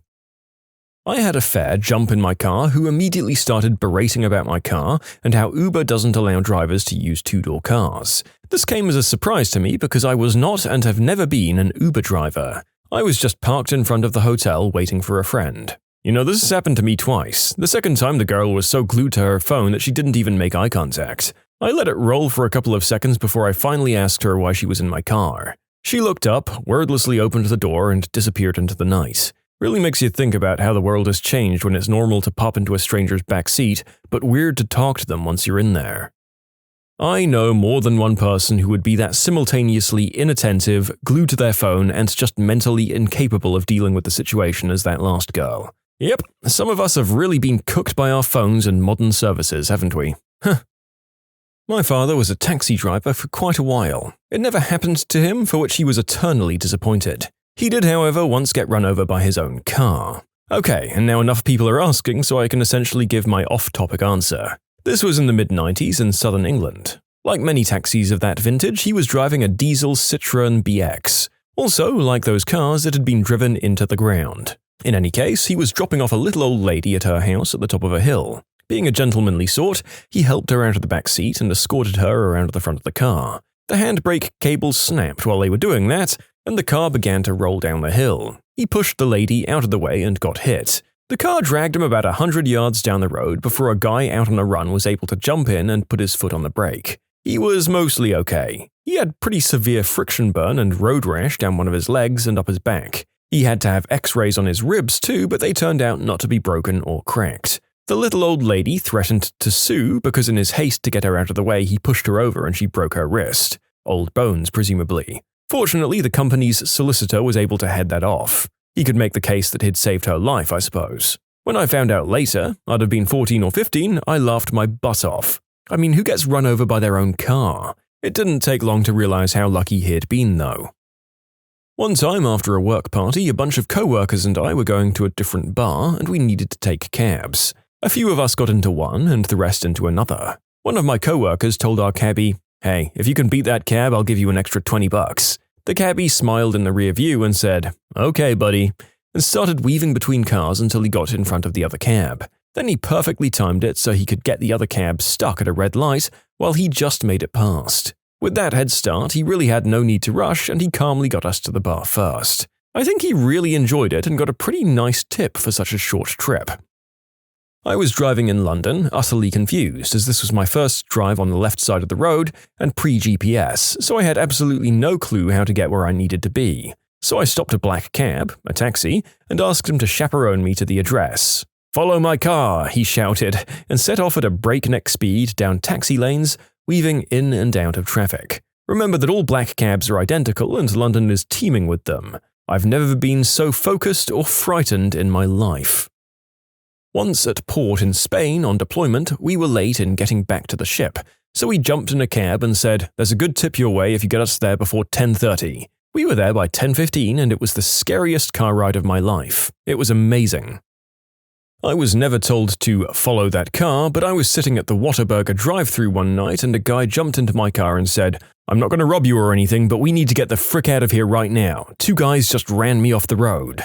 I thought he was full of crap, so I started to argue with him when I noticed 2 huge dudes pulling a tire iron out of the trunk of a car. One of them pointed at my car and said, "There he is." They started running towards us, so I took the frick off. They gave chase, but I had a head start and I knew the neighborhood. I was driving way too fast for those streets and I hit a speed bump way too hard, but that head start gave me enough time to turn down a side street and kill the lights. I saw them pass the street in the rearview mirror and waited a while until I dropped the guy off at his friend's house a block or 2 away from where we'd hid out. I apologized for not believing him and he thanked me for getting him away.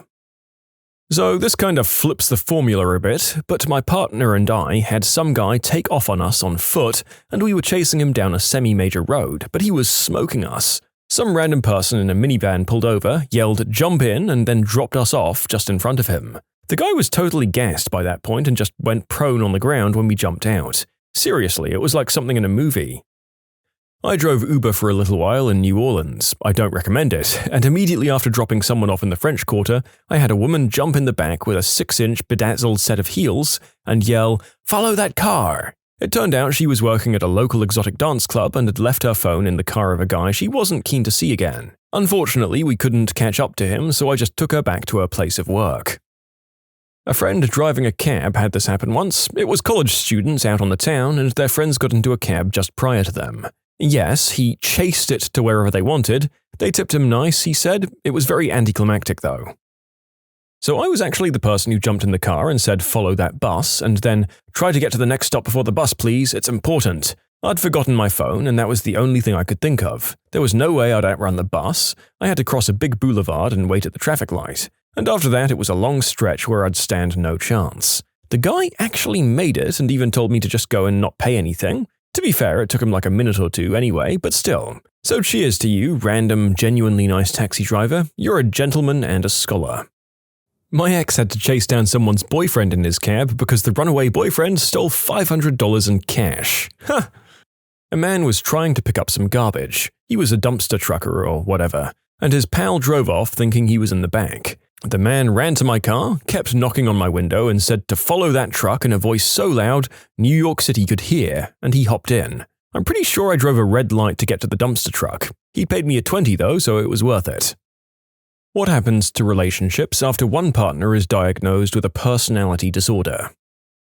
I have schizoid personality disorder. I'm 48. I've not dated since 1992. If she hadn't asked me, I probably would never have dated, but my curiosity got the best of me. I'm also chronically unemployed. I've never been able to keep a job, mostly because I don't build relationships with my coworkers. School was a disaster, probably for the same reason. I don't seem to be interested in things the way other people are, so I'm impossible to motivate. I was recently diagnosed with avoidant personality disorder. I'm 28. I grew up with the message that intimacy equals surrendering all control to the other person, and I was never able to trust my parents or family members because I knew they were more concerned about themselves than me. As an adult, I've always tended to lose myself in relationships. I've lost sight of my own wants and needs and formed myself around the wants and needs of my friends and partners, whilst feeling resentful for being unable to show the real me to anyone. Currently, I have no real friends because I find that crap exhausting, and I have a boyfriend, but I hate the way I absorb his values and opinions, and I miss being in touch with my true self like when I'm single. I desperately want to have meaningful relationships in my life, but I can't seem to escape the impulse to become subservient to whomever I allow close to me, and I end up resenting them as their identities take hold of me. I don't want to be alone, but alone is the only way I feel in control of myself. I can't say I'm a success story because I only recently received this diagnosis, and I still have a lot to work on, but at least I know what I'm dealing with now, and for me success will consist of learning how to actually share my true thoughts and feelings and opinions with people, which is really frickin' hard. I need to learn to trust myself even when others disagree with me. I think I have a long road ahead. For those of you wondering whether you have this disorder, if you have a history of trauma, it certainly increases the likelihood. Everyone is different though, and these are just my personal experiences. If you're identifying with the symptoms, my advice would be to find a good therapist and work towards finding your own voice, no matter how long or how many people have drowned it out. You deserve to be seen, heard, and known. I was suffering for years with unknown mental health issues and had a string of unhealthy relationships. I finally got diagnosed with bipolar disorder, started getting help and met an amazing person who supports me and puts up with my sometimes over-the-top mood swings with kindness and love. Sometimes I worry I'm putting too much on him, and I tell him this often. He always bats it away, saying I'm worth it. To be clear, I don't attack him or say horrible things to him, it's just my mood around him that can be a bit toxic. If I get upset, I can't really stop the process, and it can be very stressful, with me crying and unable to self-soothe and stuff. I do my best to keep these things to a minimum, and I'm getting better the more time goes by, and even just blurting out how I feel and getting a hug off him helps so much knowing I'm not being judged, even if I'm acting like a child. I still have a long road ahead, and maybe one day he'll realize it's too much for him, which I would totally understand. It's shown me what a person can be and what everyone deserves, and I'll always be grateful to him for that. I'm not unlovable just because I'm sick. Too right on that last message. I think the right partner can make a great difference for a lot of people, but even if you don't have one, the point I'm getting from the last two stories is that even if these disorders aren't curable, they are treatable and livable with the right methods. On to the next story. I believe that I have some or maybe a lot of narcissistic traits, never having been told by any of my numerous therapists, and I never realized it until I was with my now husband.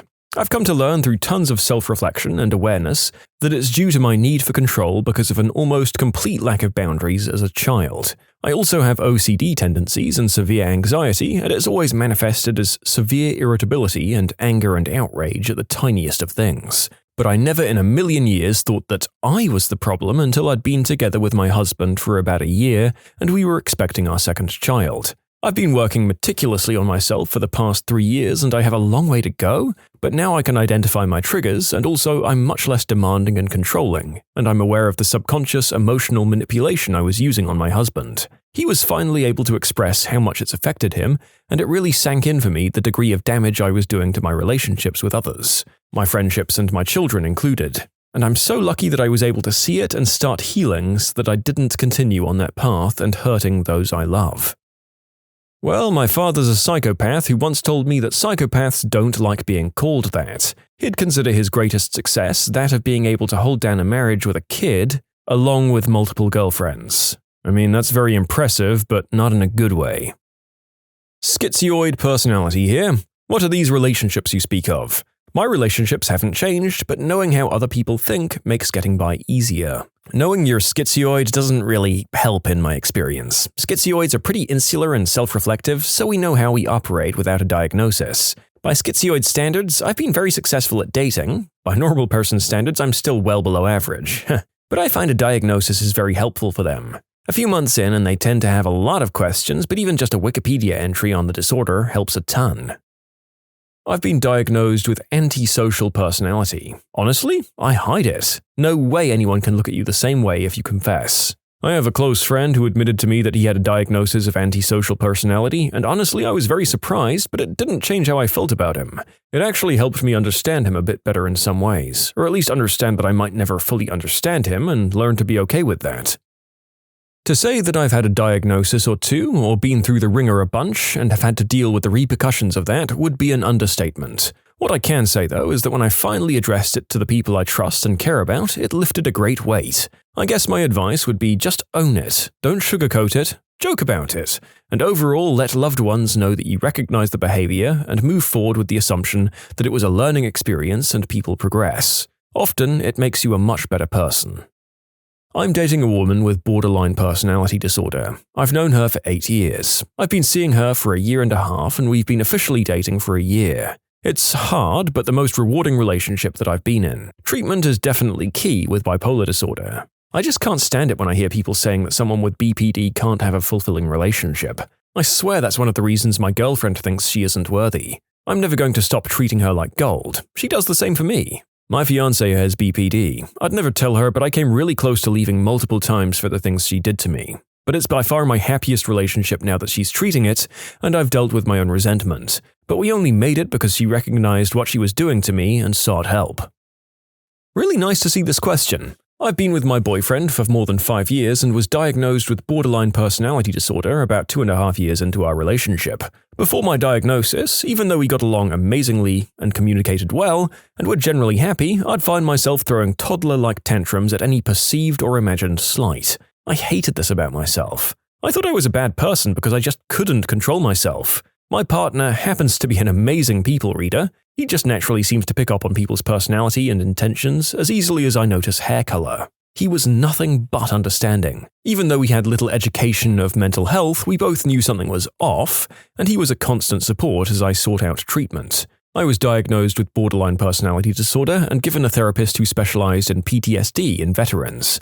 Turns out a lot of my flare-ups were somehow similar to PTSD flashbacks. I was taught a bunch of techniques to use when I felt myself starting to flare out. It was also the first time I realized that my parents had been incredibly emotionally negligent, to the point where I hadn't learned to deal with emotions. What was accidentally taught instead was that if I was angry or sad, I was about to be yelled at. It's taken 3 years, but I found the right combo of meds.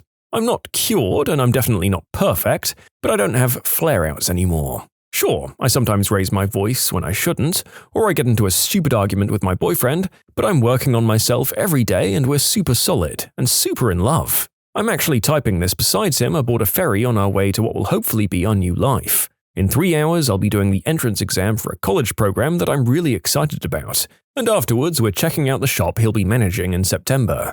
We have a cat and a dog together, we illustrated a book together, found a 20,000-year-old fossil together, and foraged together at least once a week.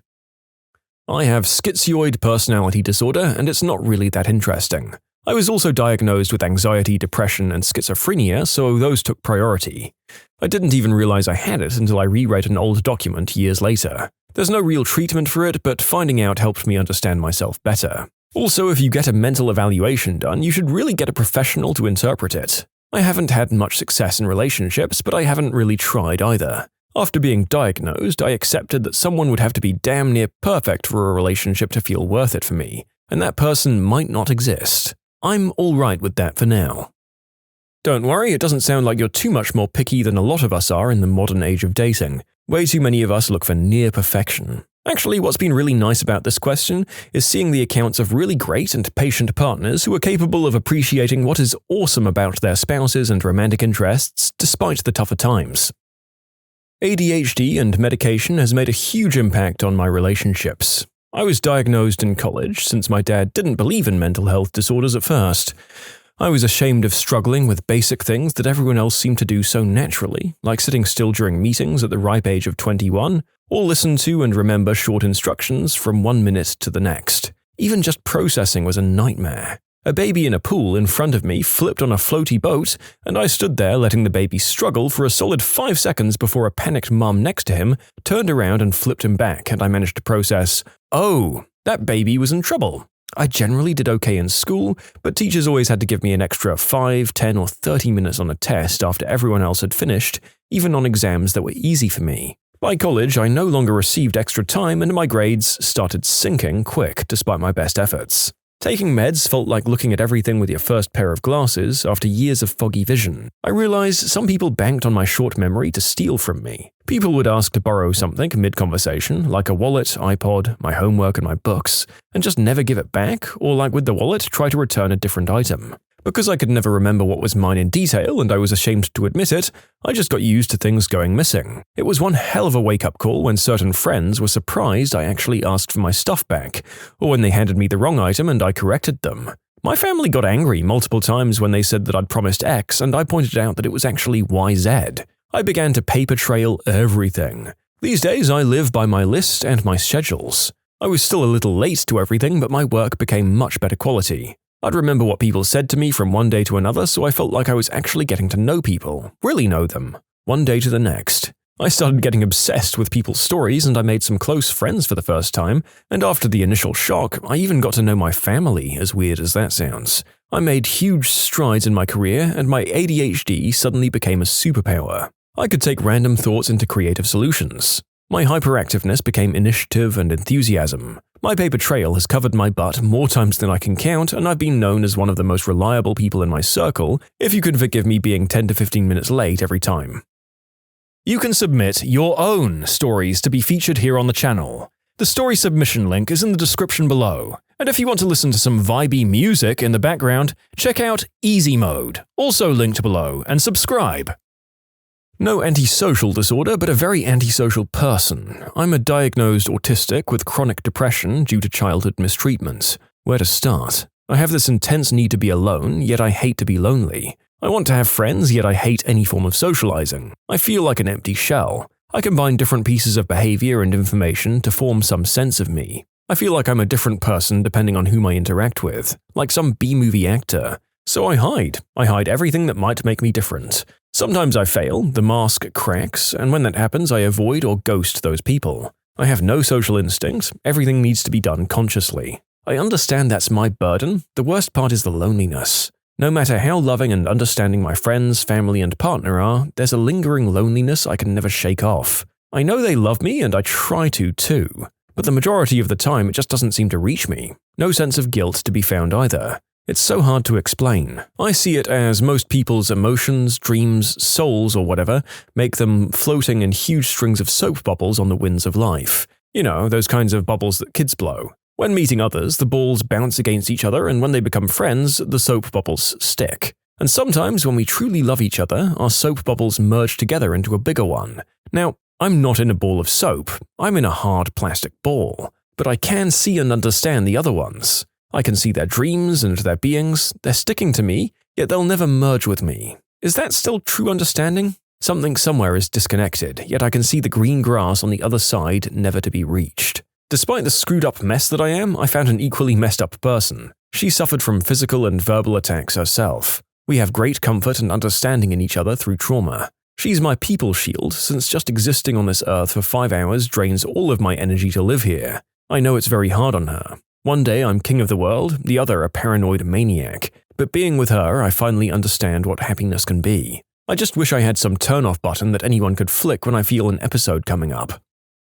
Borderline personality disorder here, also known as she's a psycho witch, stay away from her in common media. I started my current relationship before I'd been diagnosed. I'd cheated on my previous 2 boyfriends and gotten together with the guy I cheated with. He got me to realize that my brain wasn't doing normal things. Turns out sabotaging your own life and having panic attacks at the thought of people cancelling plans isn't a normal person thing to do. So I went to the doctor and got diagnosed with BPD. I'd already gotten a diagnosis of depression, generalized anxiety disorder, and social anxiety disorder in the past and was struggling with them at the same time. Getting diagnosed made everything easier. Suddenly I knew why I panicked every time people cancelled plans, why my emotions seemed to never match the situation, and why they were so strong. Why I decided to sabotage every relationship I had by cheating, and knowing the reason behind the actions meant that I could get better and work to control my brain instead of it controlling me. He helped me work on my issues and stuck by me, helped me move out of my parents' place, which meant getting away from the conditions that had caused a lot of my mental health problems in the first place. Turns out that getting away from the source of your bullying really helps with recovery. We're still together 5.5 years later and looking to buy a house together soon. We own cats and have talked about and ultimately decided to wait another 5 years before starting a human family. ADHD here. Getting Adderall changes your grades from Fs to As. I thought I was just dumb. Turns out I'm really smart and I just needed help focusing. I thought about getting screened for ADD or ADHD because whenever I read about their symptoms, I'd constantly just go, this would make a lot of sense. However, I've also been diagnosed with high-functioning autism, which also explains a lot of things about me. And at the screening for that, the person said, "Yep, you're autistic, not ADD." I have PTSD. Open and honest communication is the key to successful relationships. You see it thrown around so often because it's true. Seeing a therapist has been the biggest success, though. I found out I have terrible codependency. I used to get upset, anxious, or jump through hoops trying to cheer up my significant other when I noticed that he was down, to the point of getting upset if he didn't respond well to my efforts. For anyone relating to this is codependency. Mine was caused by my parents constantly making me responsible for their moods. Your mood should rely on you only. Expecting the moods of others to be a certain way so you can feel good is a toxic trait. The advice that worked for me is to remember to give each other space when this happens. Now when I see that my significant other is down, I give him space. I cook our dinner, clean up, and then go do my own thing, whether that's gardening, watching something, or reading. Ever since I've started, I've noticed a lot of tension has been squashed. The biggest success was our bedroom life, though. Almost every time we did the deed, my PTSD alarms were going off, and when I finally told him about it, it was during the heat of an argument, so it came out all wrong and I basically passed a complex onto my significant other where he was worried about it every time we did the deed. He stopped instigating it for a while because of it. This gave me some really mixed feelings, even to the point that I'd convinced myself that he was cheating on me. This was what led me to my first appointment with my therapist. Communication was thrown out, but she also gave me pointers on healthy, open communication, like one person speaking, one listening, and the one listening not needing to immediately jump to the defense, but rather just trying to jump to an understanding of one another. Since then, our bedroom life is basically as strong as it was during the honeymoon phase. It feels like I've been reborn since going to therapy. Yeah, the diagnosis is not going to fix everything, but it does seem to unlock a greater openness and give you tools for dealing with issues like this one when they come up. And thankfully in this case, it wasn't insurmountable. Happy for you.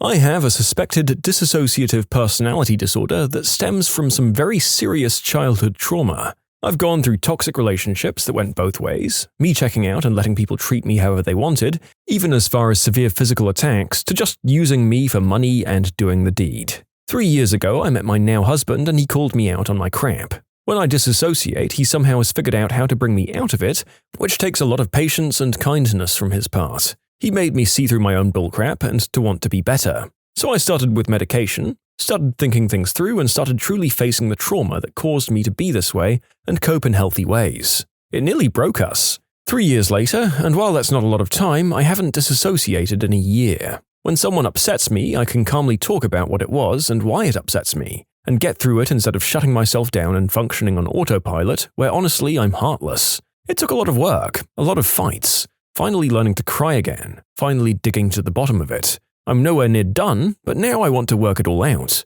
I want to be better. It sucks sometimes, honestly, but if I need to rant, he listens. If I need a hug or cuddle, he's right there.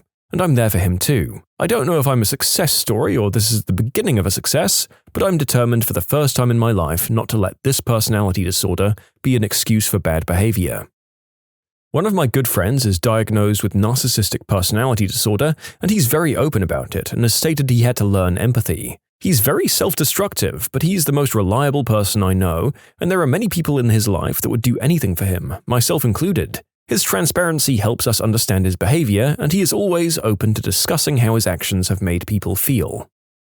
Literally all of my relationships were a hot mess before I was diagnosed with borderline personality disorder in 2017. I'd been through 3 divorces, broken up with my daughter's father, and totally messed up a perfectly fine potential long-term relationship with someone I really liked very much. Meds, therapy, a DBT therapy app on my phone, and an awareness of what is me and what is my BPD, and I've so far managed to not make any horrific mistakes in my current relationship.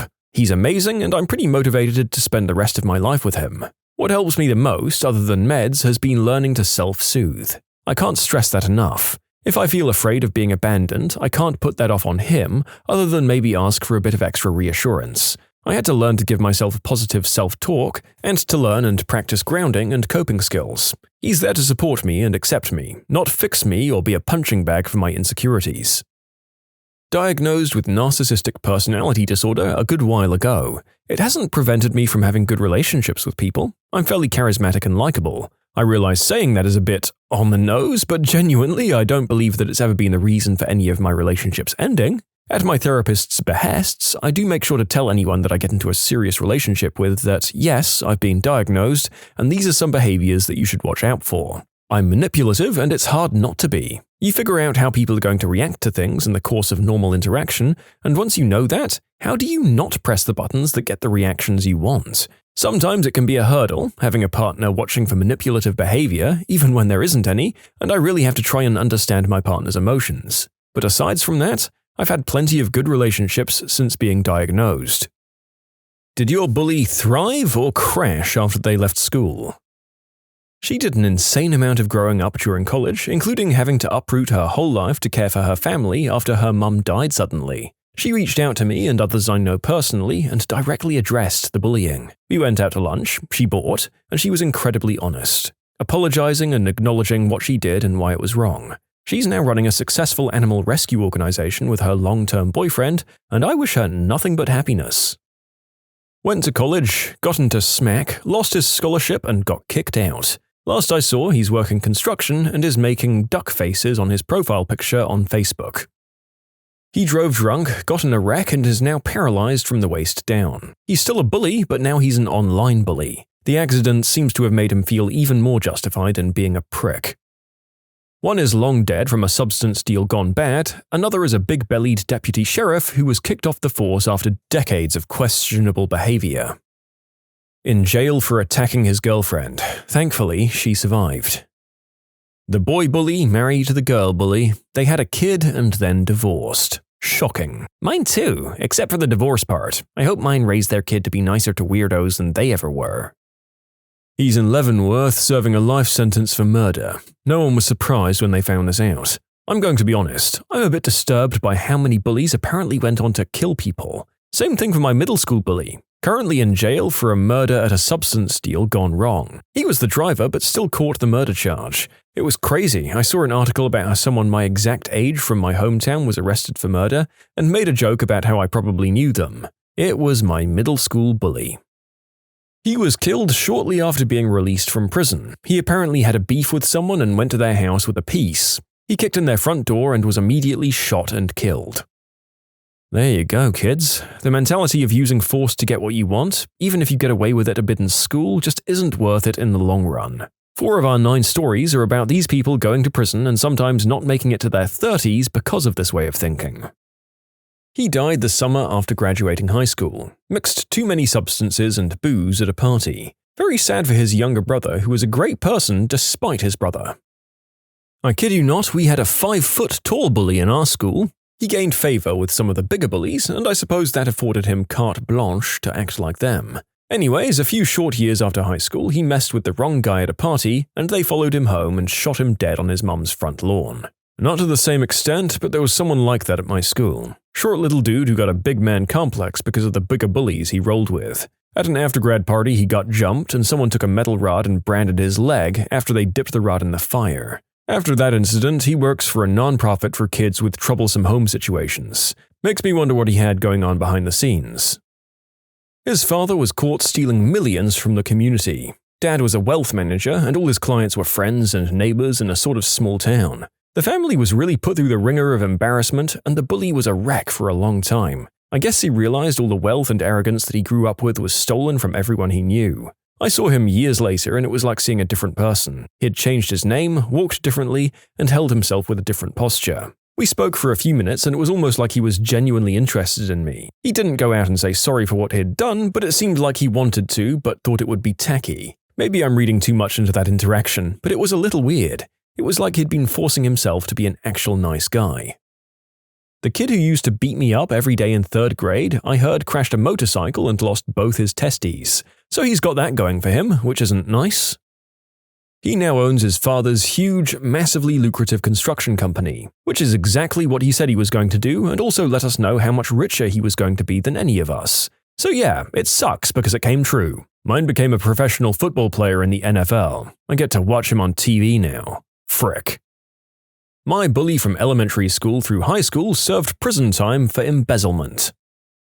They beat a fellow substance dealer to death during a transaction gone bad. He was convicted of second-degree murder with depraved indifference. Then the State Court of Appeals changed the law interpreting the definition of the charge. The federal court vacated the conviction, finding that the defendant was factually innocent of depraved indifference murder. He agreed to plead guilty to the lesser charge of manslaughter, so he'd already served 10 years and was released after that plea. Judging from his Facebook posts, I know his brother, he has a girlfriend, a job, and he's kind of cleaned up his act.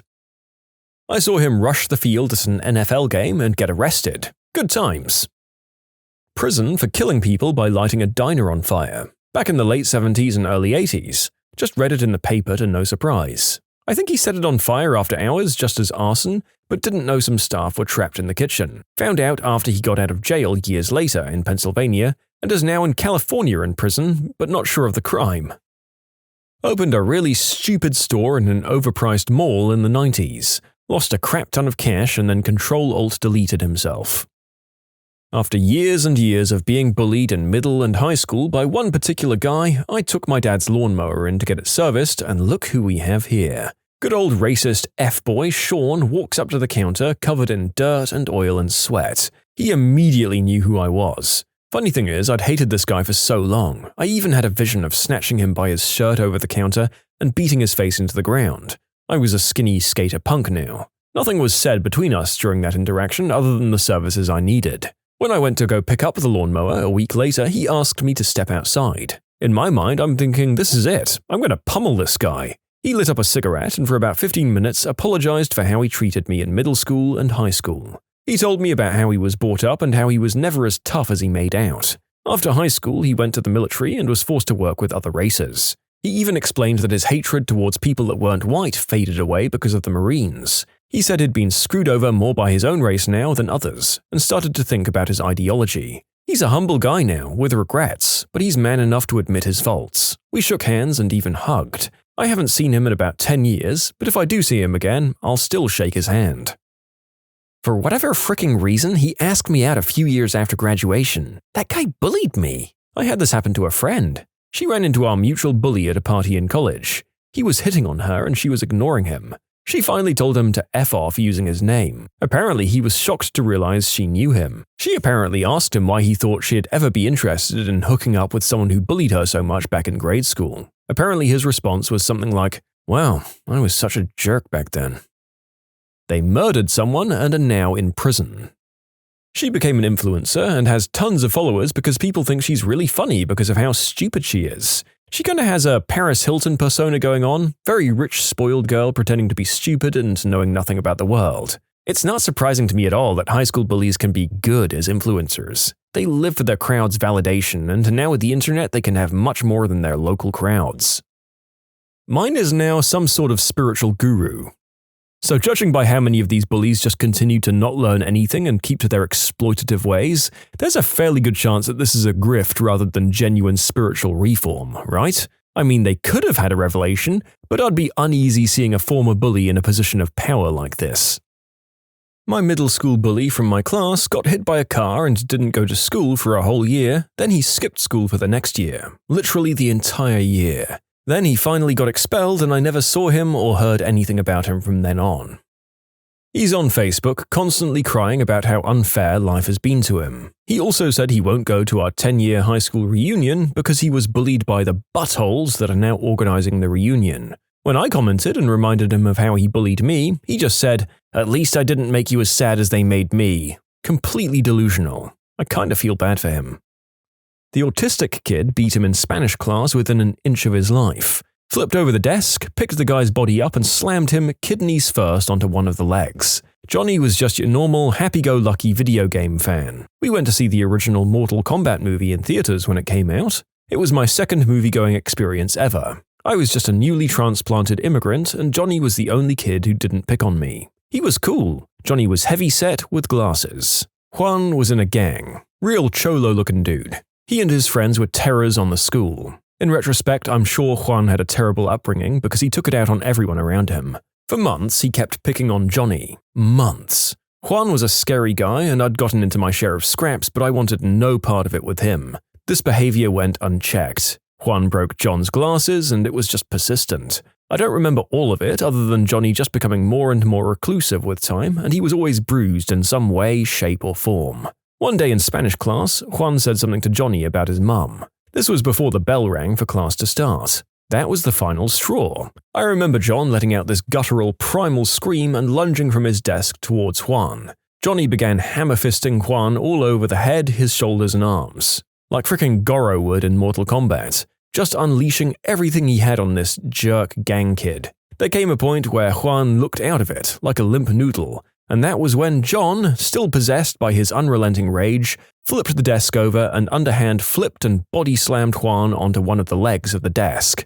Juan let out this horrible cry of agony, and that was that. The teacher walks in, they call the campus police, and the rest is a blur. I don't remember what happened to John after this, as I never saw him again, but I do remember hearing from an acquaintance back several years that Juan was in jail for aggravated robbery. I guess he didn't learn his lesson. Thank you, Johnny, for being a friend and for not judging me while I learned the language here and adjusted to my new life. I hope all is well with you. You can submit your own stories to be featured here on the channel. The story submission link is in the description below. And if you want to listen to some vibey music in the background, check out easymode, also linked below, and subscribe. Full ride scholarship through football to a D1 college, scouted by an NFL team in high school, just had to make it 4 years in college. Then he attempted the unspeakable act on a girl at the college, went on the run, had several warrants, got into an argument back in his hometown that led to a firearm discharge, and now he's in prison. So my bully was a guy, I'm a chick, and he was relentless. From kindergarten through middle school, peaked in middle school, he'd stick his leg out and trip me when I'd walk by, then laugh. Crap like that. He annoyed everyone. Imposed on your personal space, would tell lots about me to others so they wouldn't like me. It really bothered me deeply because I couldn't understand what I had done to have someone so adamant about humiliating and hurting me. Publicly, too. Well, after middle school, he disappeared to some other school, and I slowly repressed it all and forgot about him in my active thoughts. Then I got my first apartment with a friend and a real job and was going to college. I was sitting on my new couch in my new place watching To Catch a Predator, like everyone did back then. Next up on To Catch a Predator. And I hear his name. I hear the scumbag's name, and there he is, walking in to meet someone very inappropriate who he has very incriminating text conversations with. I couldn't believe it. I stood up and screamed aloud. I felt so vindicated for the feelings of hatred and inability to forgive him as a younger girl. Justice served. He's selling mobility scooters and supporting his stepchildren. He was bullied at home and I was an easy target. Back then I fantasized about revenge, and now I appreciate that he was crying out for help. I'm never going to be friends with him, but I'd shake his hand and wish him well any day. Mine became the CEO of the company he started in after college. He's the chairman of the local football team and runs the beach cleanup crew every month. Always has a smile and has clearly just kept on growing up. Local politician. I do fine now. I was a stupid kid that did stupid things to a boy who didn't ask for it. We ended up being friends after he had the courage to call me out. I got suspended and both of our mothers agreed to meet and to force us to spend time together to get to know each other. I never was more grateful to someone than those two women. My mum, obviously, but also his mum. She was a tall and fat lady who seemed really cold and severe at the first glance, understandable as I'd beaten up her son, but ended up being like a second mother to me. She showed me that even trashy humans like me can become better if given a second chance in the right conditions, and that lesson will stick with me forever. Agnes, I miss you. No idea. I left town and never looked back. My bully and his buddy drowned, and it made me sad that I'm a foreigner and didn't speak much English and couldn't defend myself much, so I just took it. This was in the late 90s and I've moved on, but he didn't get to. Got in an argument over a parking spot and got himself shanked to death. Many years after graduation, I found out that he became a local cop in the town we grew up in. It was the least surprising thing to everybody. He became a Disney Channel star, started a YouTube channel with creators, exploded, and now he's in boxing.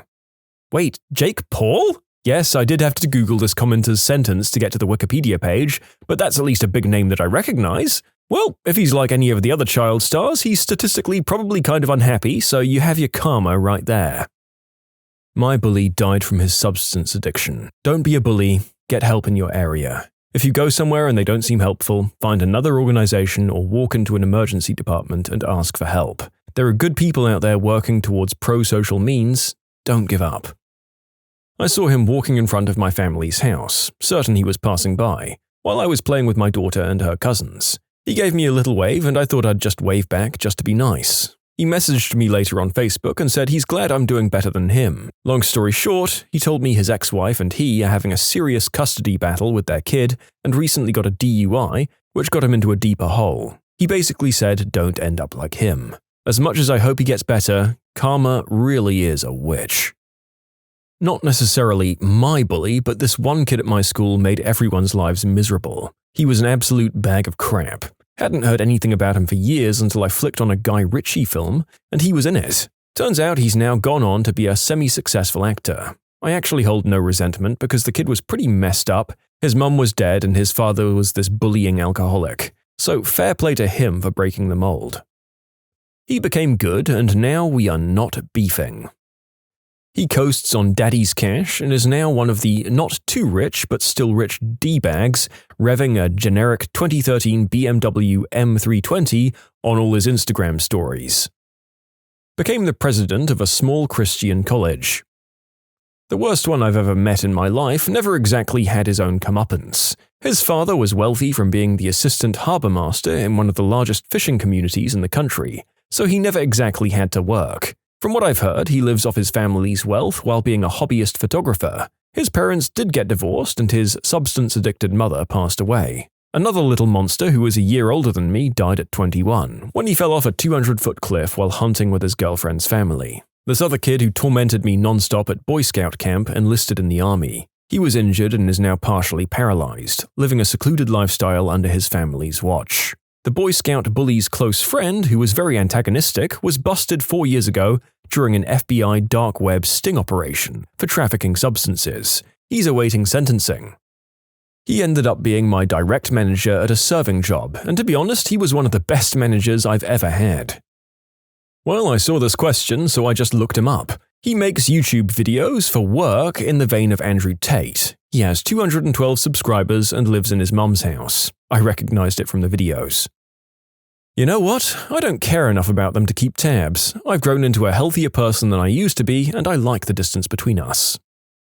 One of them died trying to bully a big tree while driving 50 miles per hour. The tree wasn't impressed and decided to bully him right on back by not moving out of the way just before the bully attempt. I'd like to hug the tree, but I don't know exactly where it happened. My elementary school bully, in South Korea for context, continued being the bully till high school. Somehow he ambushed and beat the untouchable student while this guy was alone. It turned out that the untouchable student was a Korean mafia son. A bunch of black cars parked up at his apartment. Burly guys armed with metal pipes and bats would constantly waltz around the neighborhood and make the bully's family life hell. The apartment neighbors got fed up being terrified of the mafia at their neighborhood, and the cops just flat out refused to show up until the mafia dispersed. So things got to the point where the neighbors pressured the bully's family to move out at once. Never heard of what happened after they moved, not entirely sure why the bully did that, maybe due to his pride, maybe a proof he is the jang, the old Korean term for a student who's the toughest and strongest brawler, who'd constantly challenge or be challenged by other classes and other schools. Mine got shipped off to Baghdad in the early 2000s and never came back. Mine always bullied everyone who wasn't a football player, jock, or cowboy. He honed in on me because I was a nerd and more feminine. Turns out he had major regrets about everything, and at his last class reunion, he was 2 years ahead of me, he tried apologizing to people, and a lot of people wouldn't forgive him for what he'd done. A lot of it was borderline charges that should have been filed against him. I'm pretty sure he put a couple of kids in therapy. Well, after a lot of people wouldn't take his apology, I guess he went into a fairly major depression and ended up Control-Alt-Deleting himself and left a letter stating that he hated who he was and how he treated people, and the pain he inflicted on everyone, and that he couldn't live with himself anymore. The really sad thing is I did run into him not too long before this and he did apologize to me, which I'm surprised that he recognized me because I'm a female presenting person now. I'd accepted and told him I didn't hold anything against him. He really seemed sincere and like he'd changed. But I understand how some couldn't forgive the trespasses he made upon them. Sad all the way round. This is why everyone just needs to be nice to everyone, even if you don't like them or like what they do or whatever.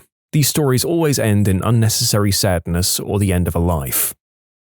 He was an anti-bully. He was built like a tank and had crazy eyes. Everyone was afraid of him, even the biggest, baddest bullies. Yet he'd help anyone in need and hated bullying. If you got messed with, you could ask for his help even if you didn't know him. He was a giant with a heart of gold. Last I heard of him is that he was a private contractor in a war zone and got mixed up in smuggling. He later fell off the face of the earth. Rumors say that he got shot down in the middle of nowhere. Others say that he's sipping pina colada on a tropical beach with no extradition treaty. He wasn't exactly my bully, but we had a few fistfights. He bullied pretty much everyone else who was afraid of him. He started to take substances at the age of 13 or 14. At 18, he had the face of a 60-year-old with cancer. He was in prison, rehab, and went to prison again because somehow he had a sword and destroyed a kid's bike. His parents locked him outside when they weren't at home because he stole and sold everything to have money for substances. One day, when we were about 17 or 18, suddenly everyone stopped talking about him. We lived in the same neighborhood, and the street that he lived on was quiet. People started to go outside without fear, so he's probably dead or very far away now. When you subscribe, make sure to hit the bell to turn on notifications. Put the playlist on in the background to finish listening to all the stories, or if you want some vibey music to put on in the background, check out easymode. If you like Am I the Genius, give Am I the Jerk a shot. Everything linked in the description.